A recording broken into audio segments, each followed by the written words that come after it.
नमस्कार दोस्तों, स्वागत है आपका अपना ही यूट्यूब चैनल टुडे एग्जाम पर। दोस्तों, जैसा कि हम लोग एसएससी और दिल्ली पुलिस इत्यादि एग्जाम के लिए 35 वीडियो की क्लास सीरीज देख रहे थे, जिसमें 24 क्लास हो चुकी थी। आज हम क्लास नंबर 25 के तौर पर उसी सीरीज के अंतर्गत आज ये वीडियो लेकर के आया हूँ, जो आप लोगों के ही डिमांड पे लाया गया है। इसमें हमने 204 करंट अफेयर के क्वेश्चंस रखे हैं और विश्वास कीजिए, अगर आपने शुरू से अंत तक इस वीडियो को अटेंड कर लिया, देख लिया, तो करंट अफेयर के क्षेत्र में जो फायदा होगी वो तो होना ही है। इसके अलावा अगर आपने जीके जीएस में पिछले कुछ महीने से कुछ भी नहीं पढ़े होंगे तो भी आपको रिफ्रेश कर दूंगा, क्योंकि ये करंट अफेयर के प्रश्न से कई सारे स्टैटिक जीके जीएस को रिलेट करूंगा। वन शॉट के जैसा हो जाएगा, जिसको पकड़ूंगा उससे संबंधित जो भी नॉलेज है आपको दिया जाएगा। तो शुरू से अंत तक बने रहिए, एक पूरी रिफ्रेशर है अगर आपको आने वाले समय में एग्जाम देना है, एमटीएस, दिल्ली पुलिस इत्यादि, या फिर कोई सा भी एग्जाम जहां करंट अफेयर के भी प्रश्न पूछे जाते हो, या फिर कोई भी जीके जीएस पूछी जाती हो। चलिए शुरू करते हैं पहले प्रश्नों के साथ। हमारा कोई भी कंटेंट चाहिए, ईबुक या पीडीएफ, जैसा कि अभी टॉपर्स चॉइस और आपका लेटेस्ट 35 सीरीज दिल्ली पुलिस और एसएससी के लिए रनिंग में है, और वर्तमान जो आपके एग्जाम रेंडर है ईडब्ल्यूटी उनके पैटर्न पर आधारित होती है, तो आप लोग लेकर के अपनी जर्नी को अंजाम तक पहुंचा सकते हैं। ये मोबाइल नंबर पे आपको व्हाट्सएप मैसेज करके एक छोटी सी फी अदा करके कंटेंट को बाय करनी होती है। और मैंने हमेशा ही कहा है ना, आप कहीं का भी पेड क्लास, भले ही वो 2000 रुपए की जीके जीएस की पेड क्लास हो और हमारा कंटेंट हो, अगर आपने दोनों ईमानदारी से पढ़ा है तो हमारा कंटेंट उनसे आगे नहीं निकल पाए तो पीछे भी नहीं रहेगा, है ना। तो पढ़िए मन से, फ्री में पढ़ा रहा हूँ, इसका मतलब कुछ भी ऐसा नहीं पढ़ा दूंगा, बहुत काम का चीज और बहुत लिमिटेड ही पढ़ाता हूँ। इतने से ही मैं आपको सैकड़ों बच्चों को सफल करा चुका हूँ। आप भी लाइन में खड़े हैं तो आप भी सफल हो जाएंगे। चलिए, पहला जो हमारा प्रश्न है, हाल में ही किस राज्य ने राज्य के बाहर से आने वाले वाहनों पर ग्रीन टैक्स लगाना शुरू कर दिया है? इसका राइट आंसर है उत्तराखंड। उत्तराखंड राज्य जो है, अगर उत्तराखंड के इतर कोई भी स्टेट की वाहन एंट्री करता है उत्तराखंड में, है ना, तो वहां पे उनको ग्रीन टैक्स चुकाना होता है। ठीक है, तो इसका राइट आंसर क्या हो गया? उत्तराखंड। अब सर आप उत्तराखंड में आए हैं तो आपको क्या याद रखना है? नंदा देवी, है ना, Nanda Devi, valley of flower आपको याद रखना है ना। ये आपकी कहाँ पे है? ये आपके उत्तराखंड में है। वर्तमान में जो उत्तराखंड के सीएम है ये कौन है? पुष्कर सिंह धामी। और राज्यपाल कौन है? गुरमीत सिंह। कौन है भाई? गुरमीत सिंह जो है यहाँ के राज्यपाल है। तो ये याद रखेंगे। उत्तराखंड में आप आएंगे तो आपको टिहरी डैम मिलेगा, जो इंडिया की सबसे ऊंची बांध परियोजना है। याद रखना, सबसे ऊंची बांध परियोजना टिहरी। ये कौन से नदी पे है? तो भागीरथी और भिलांगना नदी के संगम पर है। ये भी आपको याद रखना है। भागीरथी और भिलांगना के संगम पर बनाया गया है टिहरी डैम, जो इंडिया की सबसे ऊंची बांध है। लेकिन यहीं पर एक बात और याद रखना है, अगर इंडिया की सबसे ऊंची ज्वारीय बांध बोला जाता है तो आपका भाखड़ा नांगल ही आंसर होगा। उस केस में टिहरी आंसर नहीं करना है। इसके अलावा और उत्तराखंड में आप आएंगे तो जो IIRS है, ये आपके उत्तराखंड में ही स्थापित है। इसका फुल फॉर्म होता है भारतीय सुदूर संवेदन संस्थान। ठीक है भाई, तो ये आपके देहरादून के अंदर है। इसे भी ध्यान रखें। देहरादून के अंदर आप जाएंगे तो भारतीय वन सर्वेक्षण का मुख्यालय भी है ना। भारतीय वन सर्वेक्षण का मुख्यालय आपके कहाँ पे है? देहरादून के अंदर है। इन्हें भी ध्यान रखेंगे। तो इतना चीज आपको उत्तराखंड से याद रखना है। साथ ही साथ उत्तराखंड के और भी जीके जीएस पढ़ेंगे, तो जैसे नाच तमाशा में आएंगे तो यहाँ पे आपका पांडव नृत्य काफी पूछे जाते हैं। पांडव नृत्य होता है उत्तराखंड में। लंगवीर नृत्य काफी पूछे जाते हैं। मैं ये जो आप जानते हो ना वो नहीं बताने वाला, जो आप नहीं जानते हो वैसे बताने पे फोकस करूंगा, है ना। छोलिया एक नृत्य होता है उत्तराखंड में, काफी पॉपुलर है छोलिया नृत्य, तो उत्तराखंड में हो जाएगा। एक आपके बरदा नाटी नृत्य भी होता है उत्तराखंड के अंदर। बरदा नाटी, खाली नाटी डांस कहेगा तो हिमाचल प्रदेश होगा, यहीं पर याद रख लेना, है ना। खाली नाटी कहेगा तो हिमाचल प्रदेश, लेकिन बरदा नाटी कहेगा तो उत्तराखंड के अंदर ये नृत्य होता है। बाद बाकी उत्तराखंड के अंदर जो है हरेला, हरेली महोत्सव छत्तीसगढ़ में होता है, हरेला उत्तराखंड में होता है। इसके अलावा उत्तराखंड के अंदर उत्तरायणी मेला भी लगता है। उत्तरायणी मेला, देखिए एक उत्तरायण का फेस्टिवल होता है जो मकर संक्रांति के अवसर पे आपके लगता है गुजरात के अंदर, वो ना त्योहार का नाम है उत्तरायण, जो गुजरात में मकर संक्रांति के अवसर पे मनाया जाता है। लेकिन उत्तरायणी मेला जो है ये आपके उत्तराखंड में मकर संक्रांति के समय ही लगती है। तो इतनी बात आपको उत्तराखंड से याद रख लेना है। नेक्स्ट प्रश्न की तरफ चलते हैं हम। इससे पहले ये जो आप कवर पे देख रहे हैं ये रेलवे के लिए है, परीक्षा दर्पण। रेलवे के लिए एक और लेटेस्ट सीरीज है जो हाल में ही समाप्त हुआ है, दोनों सीरीज कर लेंगे, मॉक टेस्ट लगाएंगे, रेलवे के एग्जाम में भी कोई दिक्कत नहीं। ये टॉपर्स चॉइस है, ये पैरासीटामोल 2 है और एक 35 सीरीज है। इन तीनों में से कोई दो ने अच्छे से कर लिए तो भी एसएससी दिल्ली पुलिस के एग्जाम में कोई दिक्कत नहीं। पहली बार भारत सरकार ने 2026 में गणतंत्र दिवस समारोह में मुख्य अतिथि के रूप में किस अंतर्राष्ट्रीय संघ के 2 शीर्ष नेताओं को आमंत्रित किया है? ये पहली बार ऐसा होगा कि किसी संघ के जो है मतलब बड़े पोस्ट पे बैठा हुआ लोग यहाँ पे इनवाइट किए जा रहे हैं। तो ये इसका राइट आंसर हो जाएगा यूरोपीय संघ। यहाँ पे ऑप्शन नंबर बी, यूरोपीय संघ के जो वर्तमान में आपके मुख्य आदमी है जिनका नाम है उसरला वॉन डेर। क्या नाम है भाई? उसरला। ये गलती हो सकती है लिखने में क्योंकि अलग तरफ से नाम भी लिखा जा सकता है। उसरला वॉन डेर इसका नाम है, जो यूरोपीय यूनियन के वर्तमान प्रमुख है और इनको जो है आमंत्रित किया गया है जो हम नेक्स्ट 26 जनवरी 2026 को 77वां गणतंत्र दिवस मनाएंगे। देखिए कभी कभी ये क्रम भी आपको कंफ्यूज कर देता है एग्जाम के अंदर, तो अच्छे से याद रखें जो हम अभी मनाएंगे वो 77वां गणतंत्र दिवस होगा 2026 में।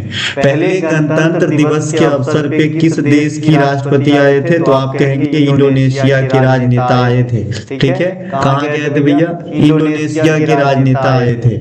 इसके अलावा पिछले साल गणतंत्र दिवस के अवसर पे कौन आए थे? है ना, पिछले साल गणतंत्र दिवस के अवसर पे कौन आए थे? ये क्वेश्चन मैं आप लोगों के लिए ही छोड़ता हूँ, बहुत बारी बता चुका हूँ और आपको आना भी चाहिए, नहीं बताया हूँ तो भी। इसके अलावा ये जो यूरोपीय यूनियन है इसकी जो है हेड क्वार्टर पूछे जा सकते हैं, स्थापना वर्ष पूछे जा सकते हैं। तो ये स्थापित हुए थे 1993 में और ये जो हेड क्वार्टर है ना, ये है आपका ब्रुसेल्स में, है ना, ब्रुसेल्स ये जगह का नाम है, बेल्जियम की राजधानी है। तो यहाँ पे इनके जो है हेड क्वार्टर है, किसके? यूरोपीय संघ या यूरोपीय यूनियन का। यूरोपीय यूनियन में सम्मिलित होने के बाद निकल जाने वाली कंट्री कौन सी थी भाई? तो ये थी ब्रिटेन। ये थी ब्रिटेन, मेरे हिसाब से ये 2020 में निकल गया था। ये थी ब्रिटेन कि भाई यूरोपीय यूनियन से एग्जिट हो गया था। कौन? ब्रिटेन। ठीक है, यूरोपीय यूनियन की बात तो मैंने यहाँ पे कर लिया। ये किसी प्रकार की मुद्रा है यूरो जोन में आने वाली देशों की संख्या आपसे पूछा जा सकता है। तो यूरो मुद्रा को अपनाने वाली सबसे लेटेस्ट कंट्री जो बना है उसका नाम है बुल्गारिया। क्या नाम है भाई? बुल्गारिया जो है ये यूरो मुद्रा को अपनाने वाला सबसे लेटेस्ट हालिया कंट्री है, इसे ध्यान रखेंगे। ठीक है भाई, गणतंत्र दिवस कब मनाया गया? पहली बार आप सभी को पता है, जिस दिन संविधान पूर्ण रूप से लागू हुआ 26 जनवरी 1950 को। वैसे संविधान बनकर तैयार हो गया था हमारा 26 नवंबर 1949 को। ठीक है, तो ये बात भी ध्यान रखना, कभी कभी ये छोटे क्वेश्चन भी पूछे जा सकते हैं। और ये 26 जनवरी तक इंतजार क्यों किया गया? क्योंकि ये जो लाहौर अधिवेशन 1929 है ना, तो उनकी याद दिलाती है, उनकी याद को तरोताजा करता है ये 26 जनवरी। ठीक है, तो इसीलिए 26 जनवरी को संविधान को पूर्ण रूप से लागू कराने के लिए हम रुके थे। ठीक है, एक क्वेश्चन और पूछे जाते हैं आपके एसएससी के द्वारा कि भाई गणतंत्र दिवस के अवसर पे दिल्ली में शहनाई वादन का काम कौन किए थे? तो स्वर्गीय बिस्मिल्लाह खान साहब किए थे, उन्हें भी ध्यान रखना है। नेक्स्ट है हमारा छठा भारत वियतनाम संयुक्त सैन्य अभ्यास भिनवैक्स का आयोजन कहाँ किया गया है? देखिए ये छठा एडिशन था इस भिनवैक्स का, तो इसका आयोजन 2025 में हुआ है और ये आपके हनोई में हुआ है। कहाँ पे हुआ है? हनोई में। तो इसका आंसर हम ऑप्शन नंबर सी लगा लेंगे, हनोई लगा लेंगे। ठीक है भाई। फर्स्ट एडिशन जो इसका हुआ था भिनवैक्स का, ये हुआ था आपके 2018 में। उस हिसाब से ये एनुअल है, 18, 19, 20, 21 इस प्रकार से आप जोड़ेंगे तो ये छठा ही था, है ना। इसके अलावा है ना, हो ची मिन को वियतनाम का पिता भी कहा जाता है। हो ची मिन सिटी यहाँ पे लिखा है, ये एक आदमी का नाम है, हो ची मिन। ठीक है। इसके अलावा नेक्स्ट के प्रश्न की तरफ हम चलते हैं।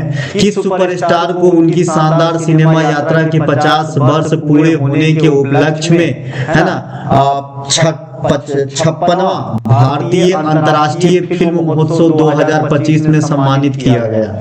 ये भारतीय अंतर्राष्ट्रीय फिल्म महोत्सव है जो 56वें क्रमांक का था। ये दादा साहब फाल्के पुरस्कार भारत में सिनेमा के क्षेत्र में दिए जाने वाले सबसे अवार्ड एक अलग है, ये अलग है। ठीक है। तो सबसे पहले इसका राइट आंसर रजनीकांत साहब हो गए। रजनीकांत साहब को 50 साल फिल्म के क्षेत्र में योगदान देने के लिए यहाँ पे यानी ये 56वां भारतीय अंतर्राष्ट्रीय फिल्म महोत्सव 2025 में सम्मानित किया गया था। ये कहां पर हुआ था, ये भी इम्पोर्टेंट जो है बात हो जाएगी आपके एग्जाम के लिहाज से। तो आप कहना ये गोवा में हुआ था। कहां पे हुआ था? गोवा में हुआ था। थोड़ा बहुत गोवा को भी आप समझ लीजिए। गोवा में जो है कोंकणी भाषा बोली जाती है ना। गोवा में कोंकणी भाषा बोली जाती है। गोवा जो है इंडिया में सभी तटीय राज्य, जो भी 9 तटीय राज्य हैं, उनमें सबसे छोटा तटरेखा रखता है और अकॉर्डिंग टू एरिया भी गोवा जो है ये सबसे छोटा जो है आपका स्टेट हो जाएगा। एरिया का स्पेलिंग गलत हो जाएगा, है ना। ये जो है ये सबसे छोटा हो जाएगा आपके स्टेट गोवा। इसे भी ध्यान रखेंगे। ठीक है। तो ये थोड़ा बहुत गोवा के बारे में। इसके अलावा गोवा में और भी बहुत सारी चीज होती है। अभी गोवा में घटना भी घटा था आग वाली, तो इसे भी ध्यान रखेंगे। इस हिसाब से भी वहाँ की चीजों को पूछे जा सकते हैं। यहाँ का नृत्य तमाशा मैंने अलग से आपको बता ही रखा है, तो वहां से पढ़ लेंगे। फिलहाल ये वाली जो 56वां भारतीय अंतर्राष्ट्रीय फिल्म महोत्सव है, इसमें सर्वश्रेष्ठ पिक्चर का अवार्ड किसे दिया गया? ये भी क्वेश्चन आपकी एग्जाम में पूछे जा सकते हैं। पहले कहाँ हुआ था? तो गोवा। सर्वश्रेष्ठ पिक्चर कौन सा, किसे सम्मानित किया गया? तो ये भाई 50 साल पूरे होने के लिए रजनीकांत साहब को। यहाँ पे जो सर्वश्रेष्ठ पिक्चर का नाम है ये है स्किन ऑफ यूथ, है ना। स्किन ऑफ यूथ, है ना, जवानों का त्वचा, स्किन ऑफ यूथ हो जाएगा यहाँ का सर्वश्रेष्ठ पिक्चर, है ना। इसे ध्यान रखेंगे। सर्वश्रेष्ठ पिक्चर के लिए गोल्डन पीकॉक अवार्ड दिया जाता है, ये आपको पता होगा इस फंक्शन में। गोल्डन पीकॉक अवार्ड भी किसे दिया गया, तो भी ये सर्वश्रेष्ठ पिक्चर का ही नाम लेना है। तो ये तीसरे क्वेश्चन के साथ हम कुछ सीखेंगे। चौथा है यहाँ पे, सॉरी 5वां क्वेश्चन है यहाँ पे, 56वें अंतर्राष्ट्रीय फिल्म महोत्सव में कंट्री फॉक्स देश कौन सा था? ये जो आपके ऊपर वाला क्वेश्चन है ना, उसी का नेक्स्ट लेवल क्वेश्चन है ना। तो यहाँ पे कंट्री फॉक्स देश जो था ये है भाई जापान। कौन है भाई? जापान रहा है। यहाँ पे हमने कंट्री फॉक्स देश बताया है ना। कंट्री फॉक्स देश बताया है। अगर आपको इसी लफ्ज को बदल के मैं स्पॉटलाइट देश कौन देश रहा भाई इस फंक्शन के लिए? स्पॉटलाइट देश, है ना। स्पॉटलाइट देश 56वां फिल्म फेस्टिवल के लिए, तो आप कहना ऑस्ट्रेलिया रहा है। कौन रहा है? ऑस्ट्रेलिया रहा है। कहाँ हुआ था अभी मैंने बताया ही है, गोवा में। सर्वश्रेष्ठ पिक्चर कौन रहा था? स्किन ऑफ यूथ, है ना। और 50 वर्ष पूरे होने के लिए यहाँ पर किसको सम्मानित किया गया था? रजनीकांत साहब को। हाल में ही किन दो देशों के बीच द्विवार्षिक वायु अभ्यास, बाइनियल जो आपके एयरफोर्स का एक्सरसाइज है ना, गरुड़ 2025 आयोजित किया गया? एक गरुड़ है, वो गरुड़ शक्ति है। ये पुराना है, कोई नया नहीं है, लेकिन दोनों आपको याद रख लेना है, नहीं तो आप गलत हो जाओगे। खाली गरुड़ रहता है ना तो इंडिया और फ्रांस होता है ना। खाली गरुड़ रहता है तो इंडिया और फ्रांस होते हैं, ये दोनों के साथ होंगे। इंडिया और फ्रांस के साथ होती है खाली गरुड़। और गरुड़ शक्ति रहती है ना, गरुड़ शक्ति गरुड़ शक्ति होती है तो ये इंडिया प्लस इंडोनेशिया के साथ होता है, याद रहेगा, जरूर याद रखना। गरुड़ शक्ति कहता है तो इंडिया और इंडोनेशिया के साथ होता है, खाली गरुड़ रहता है तो इंडिया और फ्रांस के साथ होने वाली एक्सरसाइज है। ठीक है मेरे भाई, याद रखना। तो ये जो आपके गरुड़ अभ्यास 2025 में हुआ है, ये फ्रांस में हुआ है। कहाँ पर हुआ है? फ्रांस में हुआ। अच्छा, भारत फ्रांस, अच्छा खाली देश ही पूछा गया था कि किसके किसके बीच होता है, तो ये भारत और फ्रांस आंसर हो जाएगा, यहाँ पे ए नंबर आंसर हो जाएगा। और कहाँ पर हुआ है 2025 में, तो कहना फ्रांस में हुआ है। ठीक है, अब ये गरुड़ शक्ति वाली भी पढ़ लेते हैं थोड़ा सा। गरुड़ शक्ति किसके किसके बीच होगा? इंडिया और इंडोनेशिया के बीच में होगा। गरुड़ शक्ति का पहला एडिशन कब हुआ था? तो 2012 में हुआ था। गरुड़ शक्ति 2025 में कहां पर होनी है? तो ये आपके हिमाचल प्रदेश में होनी है, तो इन्हें भी ध्यान रखेंगे, यानी इंडिया में होगा 2025 में, हिमाचल प्रदेश के अंदर गरुड़ शक्ति होंगे। ठीक है, इंडोनेशिया की बात यहाँ पे आई है, तो इंडोनेशिया को क्या कहा जाता है? इंडोनेशिया को द्वीपीय समूह वाला देश कहा जाता है। सबसे अधिक द्वीप जो है इंडोनेशिया में ही है, तो द्वीपों के समूह वाला देश कहा जाता है आपके इंडोनेशिया को, है ना। कई तो अभी भी काउंट में नहीं है, और जो जितने काउंट में है उतने में ही ये अन्य किसी कंट्री के तुलना में सबसे अधिक द्वीपों को रखने वाला कंट्री बनाता है। यहाँ पे काफी भूकंप वगैरह भी आता है इंडोनेशिया में, है ना। नेक्स्ट है हमारा, भारत के 53वें मुख्य न्यायाधीश का पदभार किसने ग्रहण किया है? देखिए, भारत के 53वें मुख्य न्यायाधीश का पदभार जो है सूर्यकांत शर्मा साहब ग्रहण किए हैं। ऑप्शन नंबर डी यहाँ पे राइट आंसर हो जाएंगे। यहाँ पे मैंने पहले ही आपको बताते आ रहा हूँ, और मेरे ख्याल में पिछले ही क्लास जो 24 नंबर या 23 नंबर हुआ था, वहां पे मैंने 48 से लेके 52 तक आपको न्यायाधीशों का क्रम याद रखने को कहा था, क्योंकि यहाँ से कथन के रूप में क्वेश्चन आपके एग्जाम में पूछे जाएंगे। Justice D.Y.. चंद्रचूड़ ये 50वें क्रमांक के सीजीआई बने थे। जस्टिस उदय उमेश ललित यू ललित ये 49वें क्रमांक के थे। Justice NV. रमन्ना ये 48वें क्रमांक के थे। 51वें क्रमांक के जो होंगे ना, 51वें के खन्ना साहब होंगे, है ना, 51वें के खन्ना साहब होंगे, और 52वें क्रमांक के बोबड़े साहब होंगे, तो इन्हें भी ध्यान रखेंगे। तो 48 से 53 तक का हो गया। 53वें क्रमांक पे कौन होंगे? सूर्यकांत शर्मा साहब। तो ये सभी जो सीजीआई रहे हैं इनको जरूर याद रखें, यहाँ से क्वेश्चन आएंगे। पहला सीजीआई कौन थे? जस्टिस हीरालाल कानिया। हीरालाल कानिया साहब जो है सुप्रीम कोर्ट के प्रथम मुख्य न्यायाधीश बनने वाले व्यक्ति थे। ठीक है, तो इन्हें ध्यान रखेंगे। सुप्रीम कोर्ट में जो है न्यायाधीश बनने वाली पहली महिला फातिमा बीवी, तो इन्हें भी ध्यान रखना है, फातिमा बीवी, है ना, अभी हमारे बीच नहीं है। आज तक सुप्रीम कोर्ट के अंदर कोई भी महिला चीफ जस्टिस ऑफ इंडिया के पदभार नहीं संभाले हैं अभी तक। अगर आपसे पूछे कि वर्तमान में सुप्रीम कोर्ट के अंदर कितने महिला न्यायाधीश कार्यरत हैं, तो वैसे तो पहले 3 थे, लेकिन अब जो है एक ही बच गई है ना। अब जो है एक ही बच गई है। वर्तमान में एक ही महिला जो है जज के तौर पे काम करती है सुप्रीम कोर्ट के अंदर, जिनका नाम है बीवी नागरत्ना। क्या नाम है भाई? बीवी नागरत्ना इनका नाम है ना। इससे पहले लीला त्रिवेदी और हिमा कोहली भी थी, लेकिन अब वो अलग जगह की चीफ जस्टिस बन चुकी है किसी हाई कोर्ट के अंदर। ठीक है, और एक रिटायर हो चुकी है। तो बीवी नागरत्ना ही यहाँ पे वर्तमान में एकमात्र महिला है जो जज के तौर पे सुप्रीम कोर्ट में बहाल है। देखिए, सुप्रीम कोर्ट के अंदर टोटल नंबर ऑफ जजेस की संख्या कितनी हो सकती है? तो सुप्रीम कोर्ट के अंदर टोटल नंबर ऑफ जजेस की संख्या 34 हो सकती है। 33+1 के रेशियो में चलता है। ठीक है भाई, ये ध्यान रखना। इनके अलावा सुप्रीम कोर्ट की स्थापना कब हुई थी ये भी पूछे जा सकते हैं, तो 1950 में हुई थी। सुप्रीम कोर्ट के प्राचीन हिस्ट्री भी है इंडिया में। अंग्रेज के जमाने में मैंने आपसे कहा था 1774 में सबसे पहले जो है आपका कोलकाता में इंडिया के अंदर सुप्रीम कोर्ट का गठन किया गया था, फोर्ट विलियम परिसर में। ठीक है भाई, तो ये अंग्रेज के काल में। ठीक है, चलते हैं।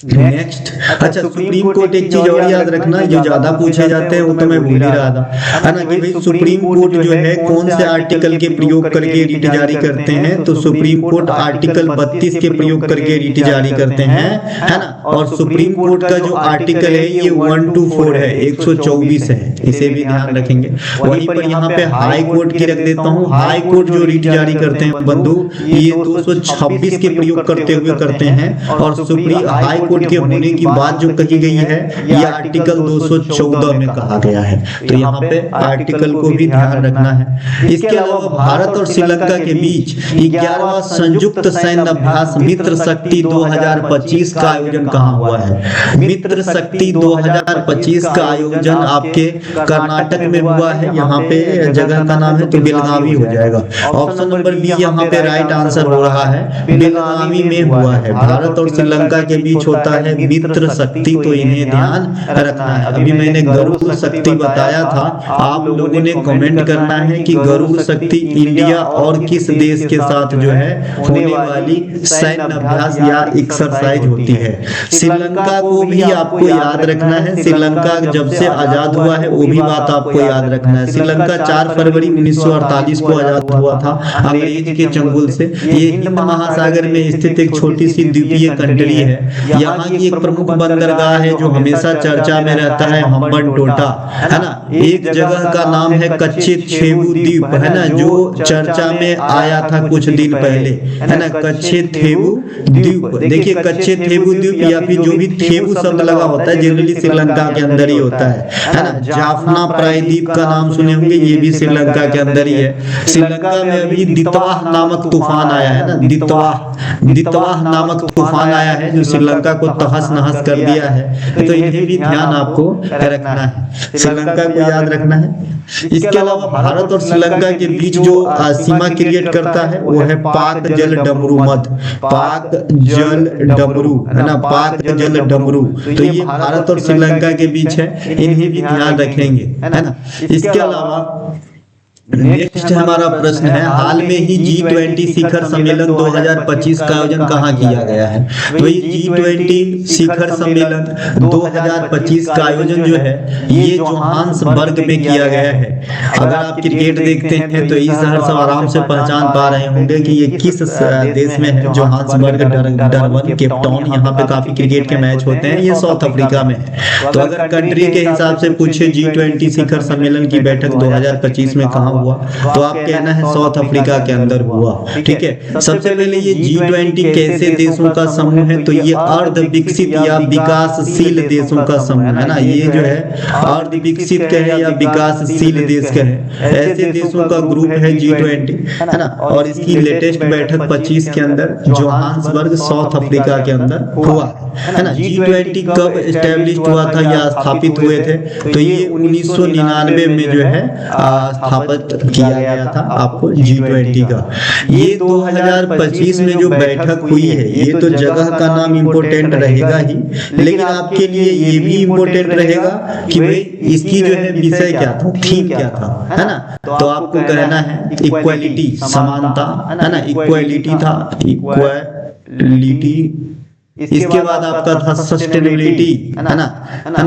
और आपका एक और चीज था, देखो ना मैं अभी भूल रहा हूँ, सोलिडिटी। ये 3 चीज, इक्वालिटी, सस्टेनेबिलिटी और सोलिडिटी, इस प्रकार से। तो ये तीनों शब्द जो हैं इनके इस बार का थीम रखा गया था 2025 में G20 शिखर सम्मेलन बैठक के दौरान, ठीक है मेरे भाई।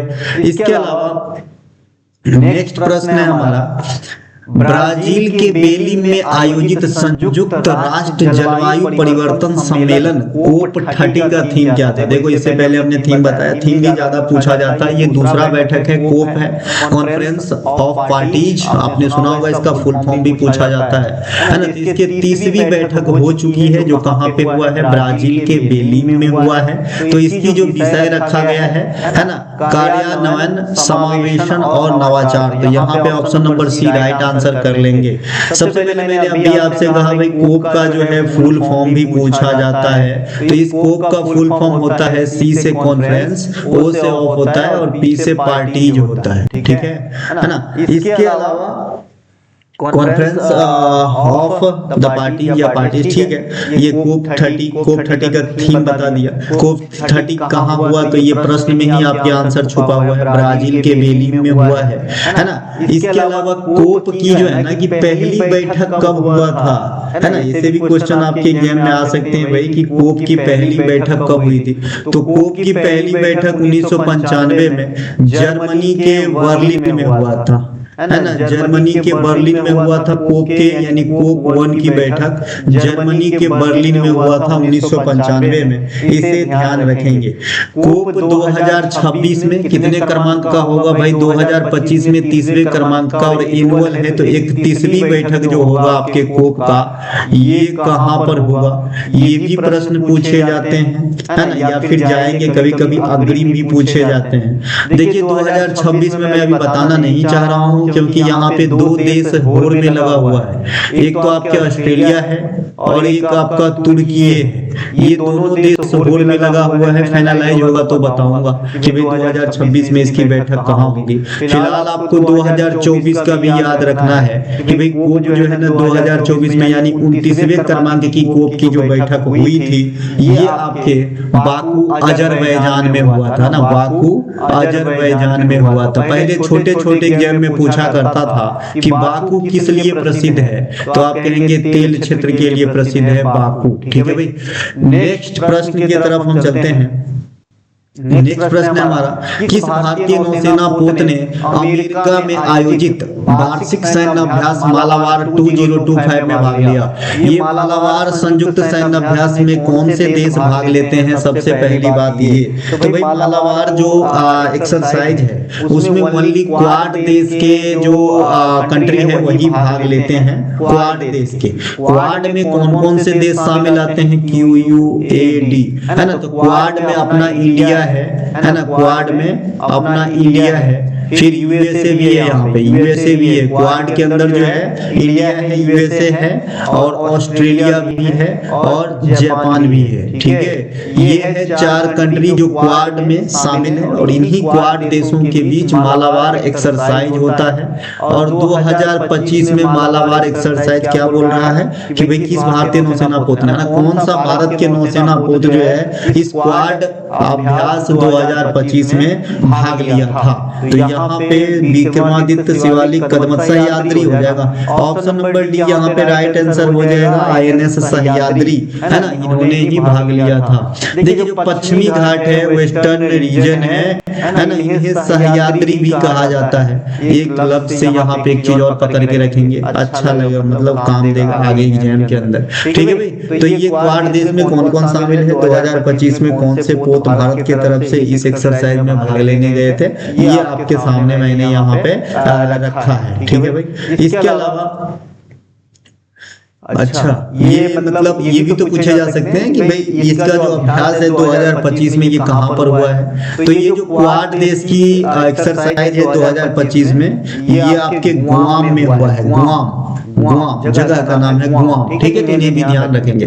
नेक्स्ट प्रश्न है, बिहार विधानसभा चुनाव परिणामों में राष्ट्रीय जनतांत्रिक गठबंधन जो NDA की सरकार बनी है वहां पे, तो 243 में से कितने सीट पर जीत हासिल की है, ये तो आप सभी को पता होगा, है ना, क्योंकि ये बहुत बड़ा आंकड़ा को पार कर गया इस बार, है ना। तो ये है आपका 202 सीट, ऑप्शन नंबर डी में है 202 सीट, तो यहाँ पे राइट आंसर 202 सीट हो जाएगा। तो यहाँ पे हमने इधर टिक कर देना है। देखिए बिहार में विधानसभा का सीट कितना है, ये रहेगा तो 243, है ना। बिहार में विधान परिषद में कितने सीट है, तो 75। यहाँ पे एक चीज क्लियर कर दूं कि किसी भी राज्य में विधान परिषद अगर है जरूरी नहीं है कि होना ही है, क्योंकि आपको पता है कि वर्तमान में मात्र 6 स्टेट है जहां पे विधान परिषद है, बिहार, यूपी, तेलंगाना, आंध्र प्रदेश, कर्नाटक और महाराष्ट्र, यही वो 6 स्टेट है जहाँ पे विधान परिषद है। तो विधान परिषद में है ना अधिकतम सदस्यों की संख्या कितनी होगी, यहाँ से आपके क्वेश्चन कई बार पूछे जाते हैं, है ना, कि भाई कितने होंगे। तो विधान परिषद में जो है क्वेश्चन जो आपके क्या बोलते हैं इनको सदस्यों की अधिकतम संख्या कितनी होगी, तो उसी राज्य में जो विधानसभा है ना, उसी राज्य में जो विधानसभा है ना, तो इन्हीं के अकॉर्डिंग कैलकुलेशन किया जाता है। ठीक है, विधानसभा में कितने सदस्य है इसके अकॉर्डिंग ही कैलकुलेशन किया जाता है। इससे कोई फिक्स आंकड़ा नहीं होता है कि विधान परिषद में इतने सदस्य होने ही चाहिए। ठीक है, इसके अलावा लेकिन न्यूनतम का है एक लिमिट, न्यूनतम जो है 40 से कम नहीं होना चाहिए, लेकिन इसके अपवाद भी है इंडिया में। इनके अलावा बिहार में आते हैं, विधानसभा लोकसभा का सीट तो समझ में आ गया बिहार में कितने हैं, और विधान परिषद की माफ कीजिए विधान परिषद और विधानसभा, विधान परिषद वाले कितने स्टेट हैं, 6 हैं। 6 का नाम बता दिया था, बिहार, उत्तर प्रदेश, महाराष्ट्र, कर्नाटक, आंध्र प्रदेश और तेलंगाना। इसके अलावा विधान परिषद में मैक्सिमम, जैसे कि विधानसभा में मैक्सिमम 500 सीट हो सकते हैं किसी भी स्टेट के अंदर, उसी प्रकार से विधान परिषद में जरूरी नहीं है, एक फिक्स आंकड़ा नहीं है, इसी के ऊपर डिपेंड करता है जिस सदस्य है उसी रेशियो में, इन्हीं के परसेंट से ज्यादा नहीं होनी चाहिए। इसके अलावा बिहार में लोकसभा की सीट कितनी है, तो 40 है, और बिहार में राज्यसभा की सीट कितनी है, तो 16 है। इन्हीं को जोड़ के 56, इस पे एक मीम भी बना था 56 इंच का सीना वाला। ठीक है भाई, तो ये ध्यान रखना है बिहार के अंदर कितने सीट जीते एनडीए ने, 202। अभी चुनाव हुआ है ना, और फिर से जो है नीतीश कुमार एक रिकॉर्ड कायम करते हुए मुख्यमंत्री के शपथ लिए हैं। इनके अलावा उड़ीसा के किन 2 समुद्र तटों को वर्ष 2025-26 के लिए प्रतिष्ठित ब्लू फ्लैग प्रमाण मिला है। ये ब्लू फ्लैग प्रमाण मैंने पहले भी पढ़ा रखा है। ये क्या होता है कि भाई कोई समुद्री इलाका या फिर जो बीचेस हैं वो अगर पर्यावरण के सभी कंडीशंस को फुलफिल करता होगा तो उनको यह प्रमाण, यह सर्टिफिकेट दिया जाता है। तो हाल में ही 2025-26 के लिए जो है उड़ीसा के 2 जगह सोनापुर और पुरी बीच को जो है ब्लू फ्लैग प्रमाण का दर्जा दे दिया गया है। इन्हें ध्यान रखेंगे। ठीक है, उड़ीसा में आएंगे गोल्डन बीच, है ना, उड़ीसा में गोल्डन बीच के लिए अपन जाएंगे उड़ीसा। उसके अलावा अपन उड़ीसा में जाना है चिल्का झील को देखने के लिए जाएंगे हम लोग, चिल्का झील को देखने के लिए हम लोग उड़ीसा में जाएंगे। एक गहीर माथा कछुआ अभयारण्य है, ये भी आपके उड़ीसा के अंदर है, इनको देखने के लिए जाएंगे। नंदन कानन वन है यहाँ पे, नंदन कानन, इनको देखने के लिए जाएंगे।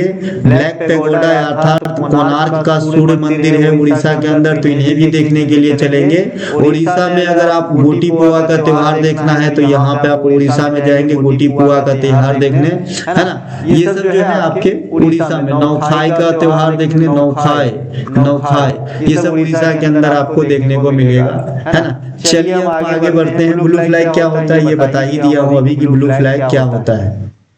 नेक्स्ट हमारा सर्वोच्च न्यायालय ने किस राज्य में स्थित सारंडा वन क्षेत्र को वन्य जीव अभयारण्य के रूप में अधिसूचित करने का निर्देश दिया है। ये सुप्रीम कोर्ट ने सारंडा को जो है एक उस पे लिमिटेशन लगाने के लिए वन्य जीव अभयारण्य के रूप में अधिसूचित करने का निर्देश दिया है।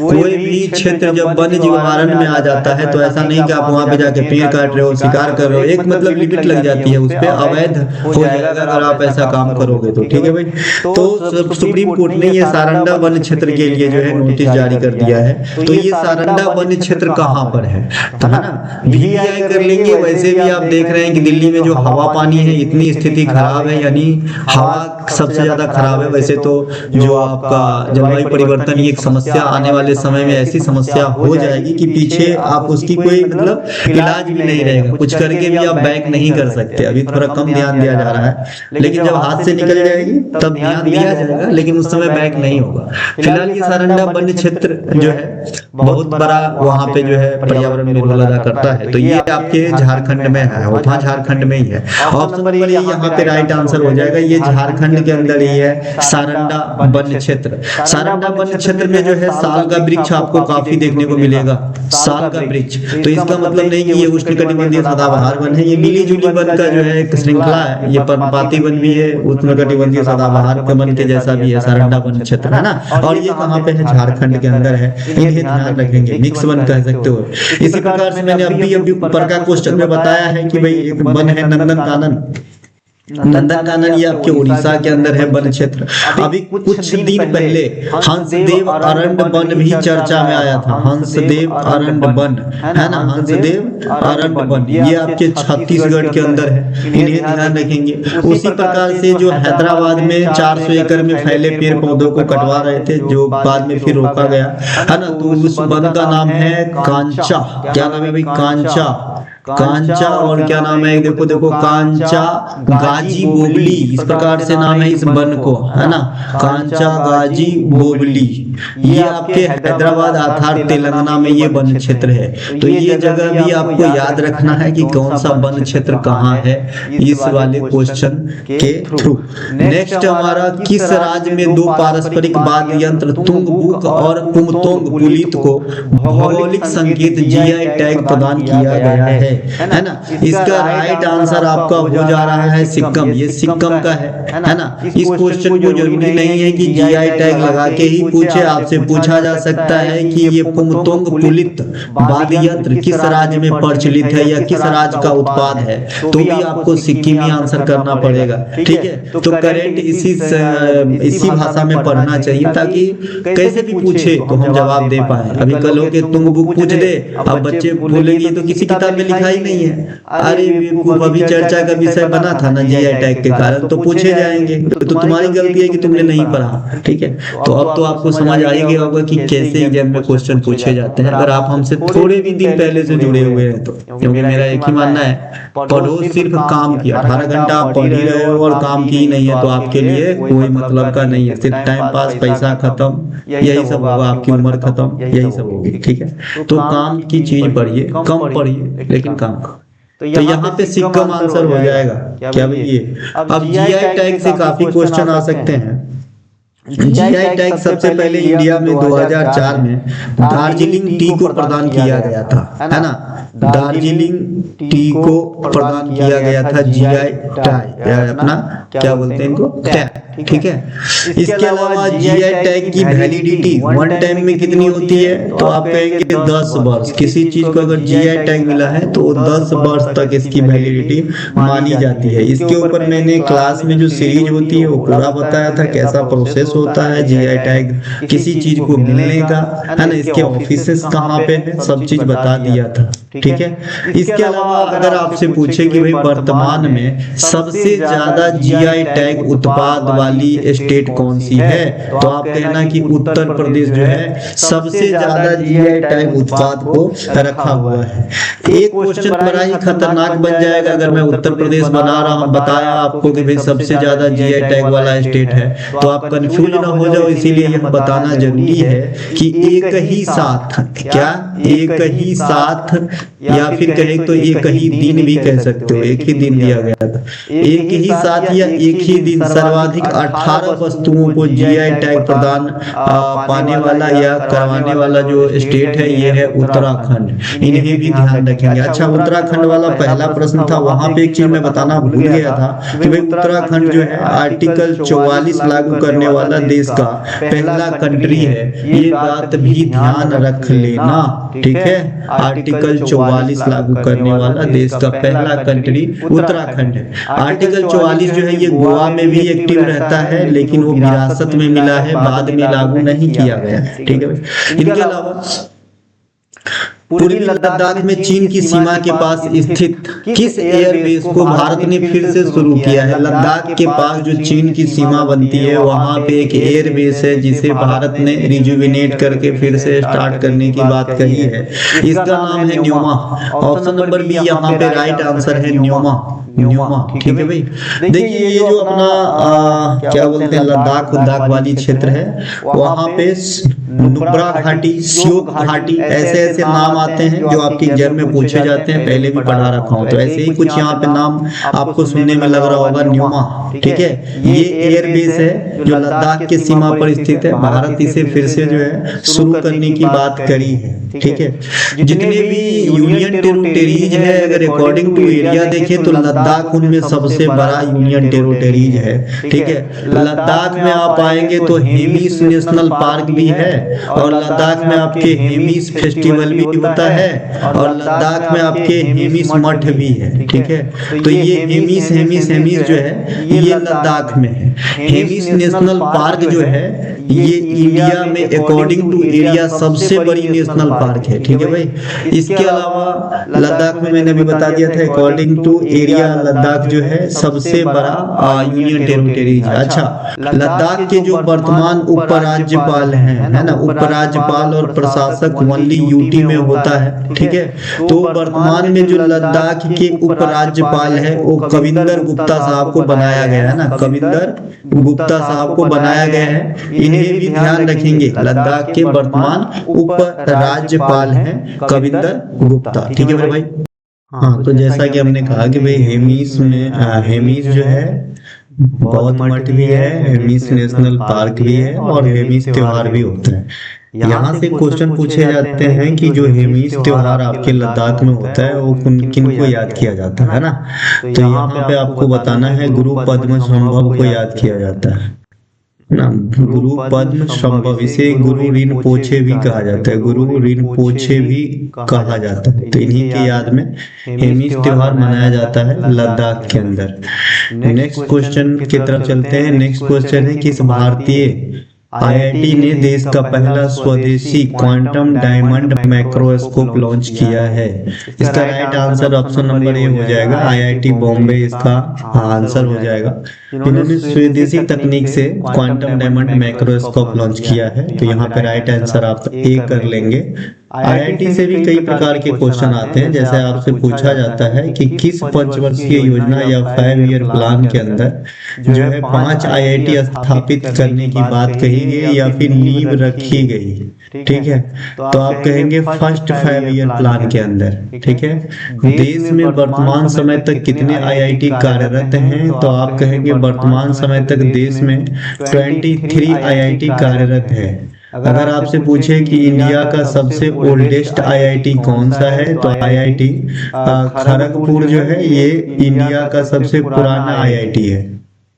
अगर आपसे पूछे कि भारत में सबसे पुरानी इंजीनियरिंग संस्थान कौन सी है, तो आप कहेंगे रुड़की, ठीक है भाई।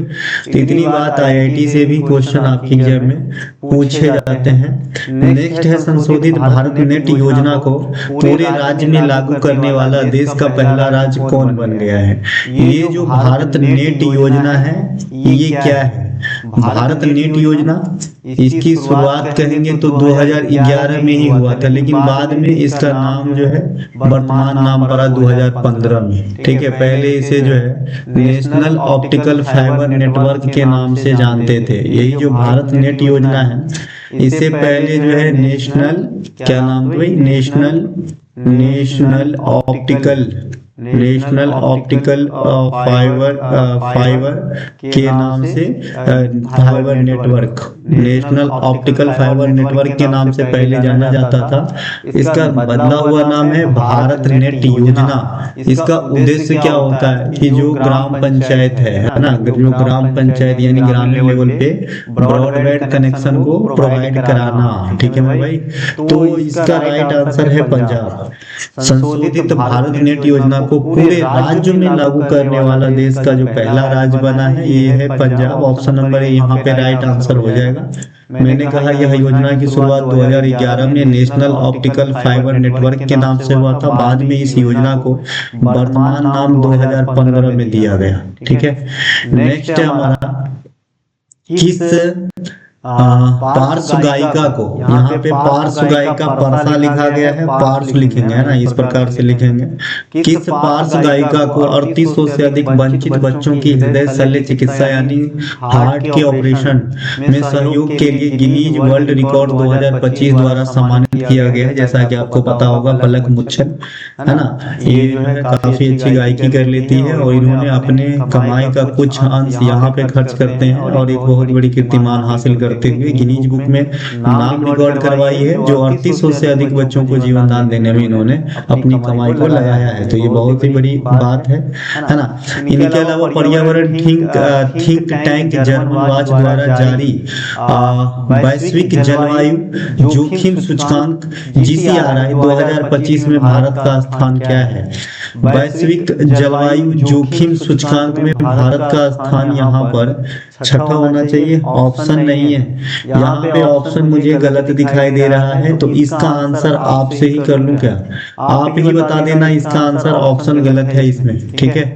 इसके अलावा यह जो जोखिम वाला है, यानी वैश्विक जलवायु जोखिम सूचकांक, ये सबसे पहले 2006 में जारी किया गया था, तब से जारी किया जाता है, ठीक है। नेक्स्ट है हमारा छठे राष्ट्रीय जल पुरस्कार में बेहतर जल प्रबंधन और जल संरक्षण के लिए किस राज्य को देश का सर्वश्रेष्ठ राज्य चुना गया है?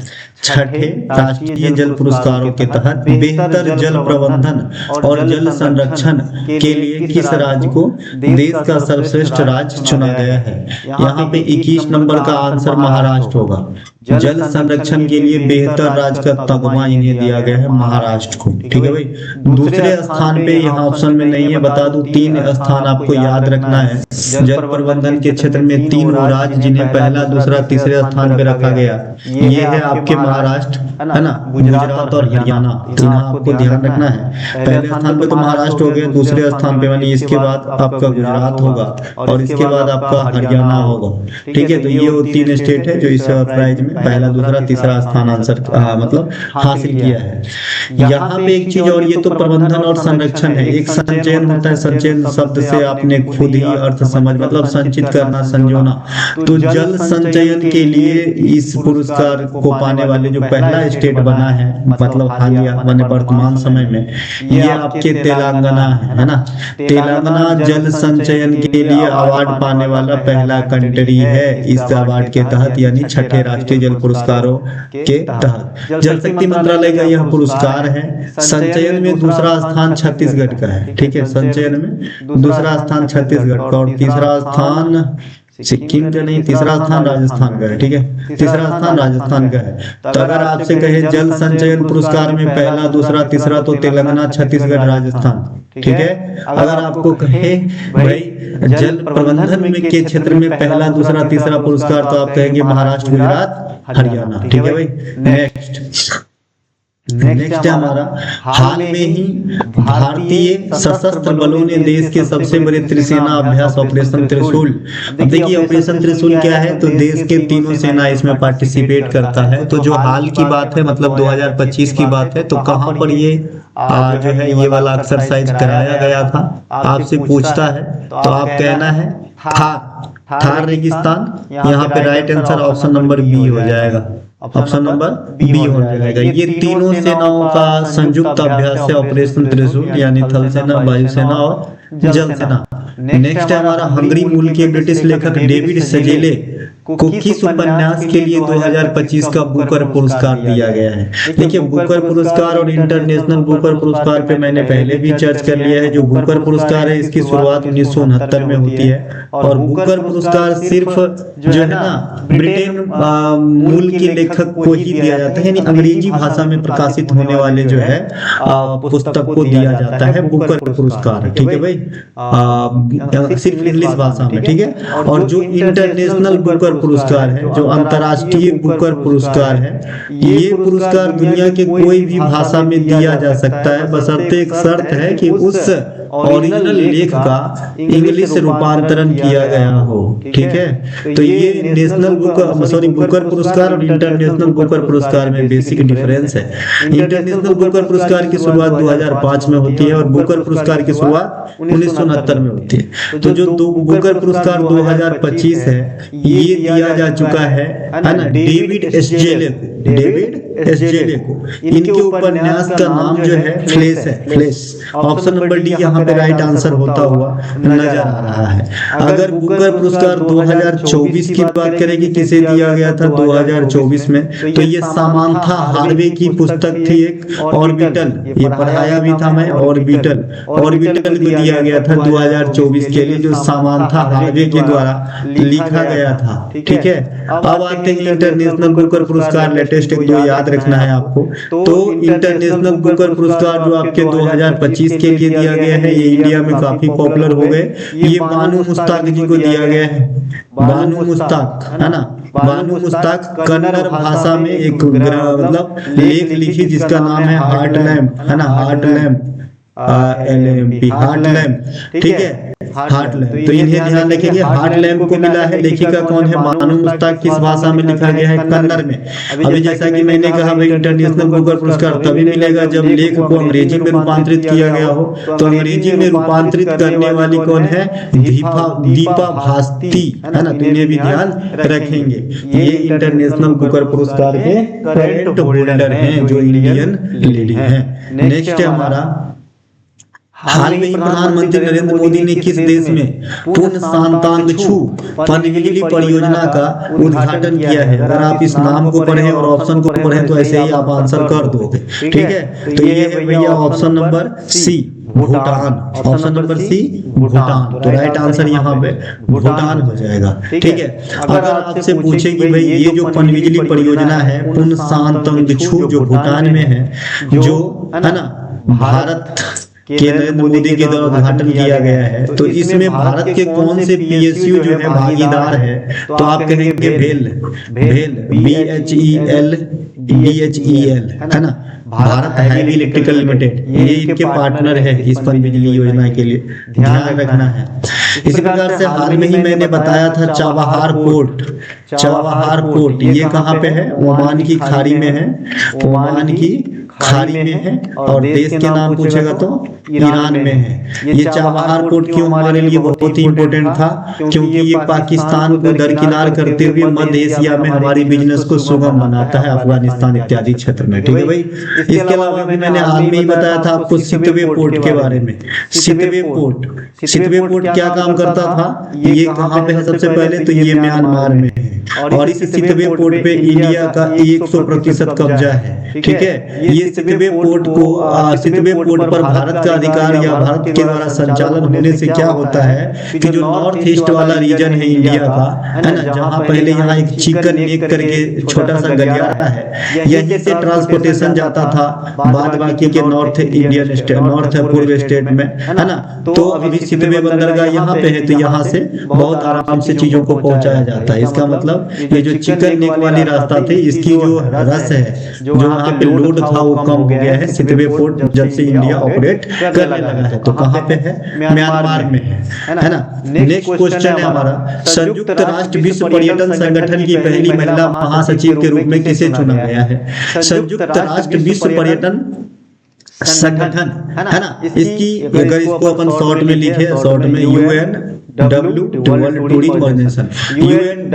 हो जाएगा। इसकी पहली महिला महासचिव बनी है, कौन बनी है भैया? पहली महिला महासचिव शेख अल नवेसा। तो यहाँ पे ऑप्शन नंबर बी यहाँ पे राइट आंसर हो जाएगा। ठीक है, ये UNWTO देखिए एक वर्ल्ड ट्रेड ऑर्गेनाइजेशन है, उसको मत बताना भाई ये अलग है ना। विश्व व्यापार संगठन ये 1995 में स्थापित हुए थे। ये स्थापित क्या हुआ था? ये गैट का बदला हुआ स्वभाव है ना, गैट का रूपांतरण रूप WTO है 1995 में, और इसकी हेडक्वार्टर जेनेवा स्विट्जरलैंड में है। ये UNWTO है, united nation world tourism organization, है ना। इसकी स्थापना की भी बात पूछे जा सकते हैं, तो ये 1975 में बसाया गया था। इसमें पहली महिला महासचिव बनी है शेख अल नवेस। इन्हें भी ध्यान रखना है। ठीक है, इसके अलावा इसकी हेडक्वार्टर कहाँ है ये भी पूछा जा सकता है। तो मैड्रिड स्पेन के अंदर है ना, मैड्रिड स्पेन के अंदर है, इन्हें भी ध्यान रखेंगे। नेक्स्ट क्वेश्चन है कोप 2027 में होने वाले संयुक्त राष्ट्र जलवायु परिवर्तन सम्मेलन कोप 32 की मेजबानी किसे दिया गया है। अभी मैंने इस प्रश्न का जो है पूरे तरीके से एक्सप्लेनेशन ऊपर दे दिया था कोप 31 के थ्रू, है ना। कोप जो 2024 में हुआ था अजरबैजान बाकू में हुआ था, 2025 में जो ब्राजील के बेल्जियम में हुआ, और ये जो है आपका 2026 में जो होगा वहां पे ऑस्ट्रेलिया और तुर्की की बात हमने कहा था। और ये 2027 में जो कोप की बैठक होगा ना, इसकी भी लिस्ट जारी हो गई है, ठीक है। तो ये आपके अदीस अबाबा, कहाँ नहीं लिखा है, चलो इथोपिया आंसर करना यहाँ पे। इथोपिया की राजधानी अदीस अबाबा में होगा, ठीक है, कोप 32 की बैठक, तो ये ध्यान रखना अदीस अबाबा में होगा। इसके अलावा इथोपिया में अभी हाल फिलहाल में ज्वालामुखी आया था, अब झूठ की सच, क्योंकि बाद में पता चला कि एआई जनरेटेड जो है वीडियो ट्रेंड कर रहा है, जो ज्वालामुखी फटने का वीडियो वायरल हुआ था, लेकिन बाद में पता चला कि ज्वालामुखी भी आई थी, क्योंकि ये दिल्ली और भारत के कई अन्य पश्चिमी उत्तरी साइड में जो है यहाँ का राख वगैरह का प्रकोप धुआं धक्कर देखने को मिला था, ठीक है। तो आपसे पूछा जा सकता है कि ये जो इथोपिया में ज्वालामुखी आया था वो कौन से जगह उसका नाम क्या था, तो हाइली गुब्बी नाम था इसका। क्या नाम था भाई? हाइली गुब्बी, हाइली गुब्बी, ठीक है। हाइली गुब्बी ज्वालामुखी जो बहुत दिनों के बाद सक्रिय होता हुआ नजर आया था। नेक्स्ट क्वेश्चन है हमारा, अंतरराष्ट्रीय प्रकृति संरक्षण संघ IUCN ने अच्छी रेटिंग वाला भारत का एकमात्र प्राकृतिक विश्व धरोहर किसे घोषित किया है? अच्छी रेटिंग वाला प्राकृतिक विश्व धरोहर तो पूरे जितने भी इंडिया में है ना, जितने भी आपके नेचुरल चीज है, नेशनल पार्क वगैरह है, उन सभी में इन्होंने सिर्फ व सिर्फ कंचनजंगा को चुना है। ऑप्शन नंबर डी यहाँ पे राइट आंसर हो जाएगा। IUCN ने कंचनजंगा को अच्छा रेटिंग दिया है, जो भारतीय स्थल है कंचनजंगा उनको। अब कंचनजंगा नाम से लग रहा है कि भाई ये सिक्किम के अंदर है ना, तो ये सिक्किम इसका राइट आंसर हो जाएगा। कंचनजंगा कहाँ पे? सिक्किम में है, और इनको जो है IUCN के द्वारा टॉप रेटिंग दिया गया है इंडिया में स्थापित सभी नेशनल पार्क और प्राकृतिक स्थलों में, ठीक है भाई। तो इन्हें ध्यान रखिएगा। अगर एक क्वेश्चन आपसे पूछा जाता है कि भाई रेड डाटा बुक किसके द्वारा प्रकाशित किया जाता है? रेड डाटा बुक जो है IUCN के द्वारा प्रकाशित किया जाता है। और रेड डाटा बुक में कैसे प्राणी को नॉमिनेट किया जाता है? जो लुप्त प्राय हो, जो संकट के कगार पे हो, जो डेंजर जोन में हो, उनको रखा जाता है, ठीक है। और ये जो IUCN का हेडक्वार्टर है, यहाँ से भी पूछा जाता है क्वेश्चन। तो IUCN का जो हेडक्वार्टर है ये स्विट्जरलैंड में है, लेकिन स्विट्जरलैंड बहुत बड़ी है, तो आपने कहना है ग्लैंड में, है ना, ग्लैंड। स्विट्जरलैंड ग्लैंड के अंदर स्थित है। नेक्स्ट है, किस भारतीय अर्धसैनिक बल ने महिला कर्मियों वाली ड्रोन संचालन इकाई दुर्गा ड्रोन स्क्वाड्रन का अनावरण किया? है ना, ये भारतीय अर्धसैनिक बल है, दुर्गा ड्रोन का अनावरण किया है। इसका राइट आंसर आपका जो हो जाएगा ये हो जाएगा BSF, सीमा सुरक्षा बल, बॉर्डर सिक्योरिटी फोर्स। तो यहाँ पे right answer option number A हो जाएगा।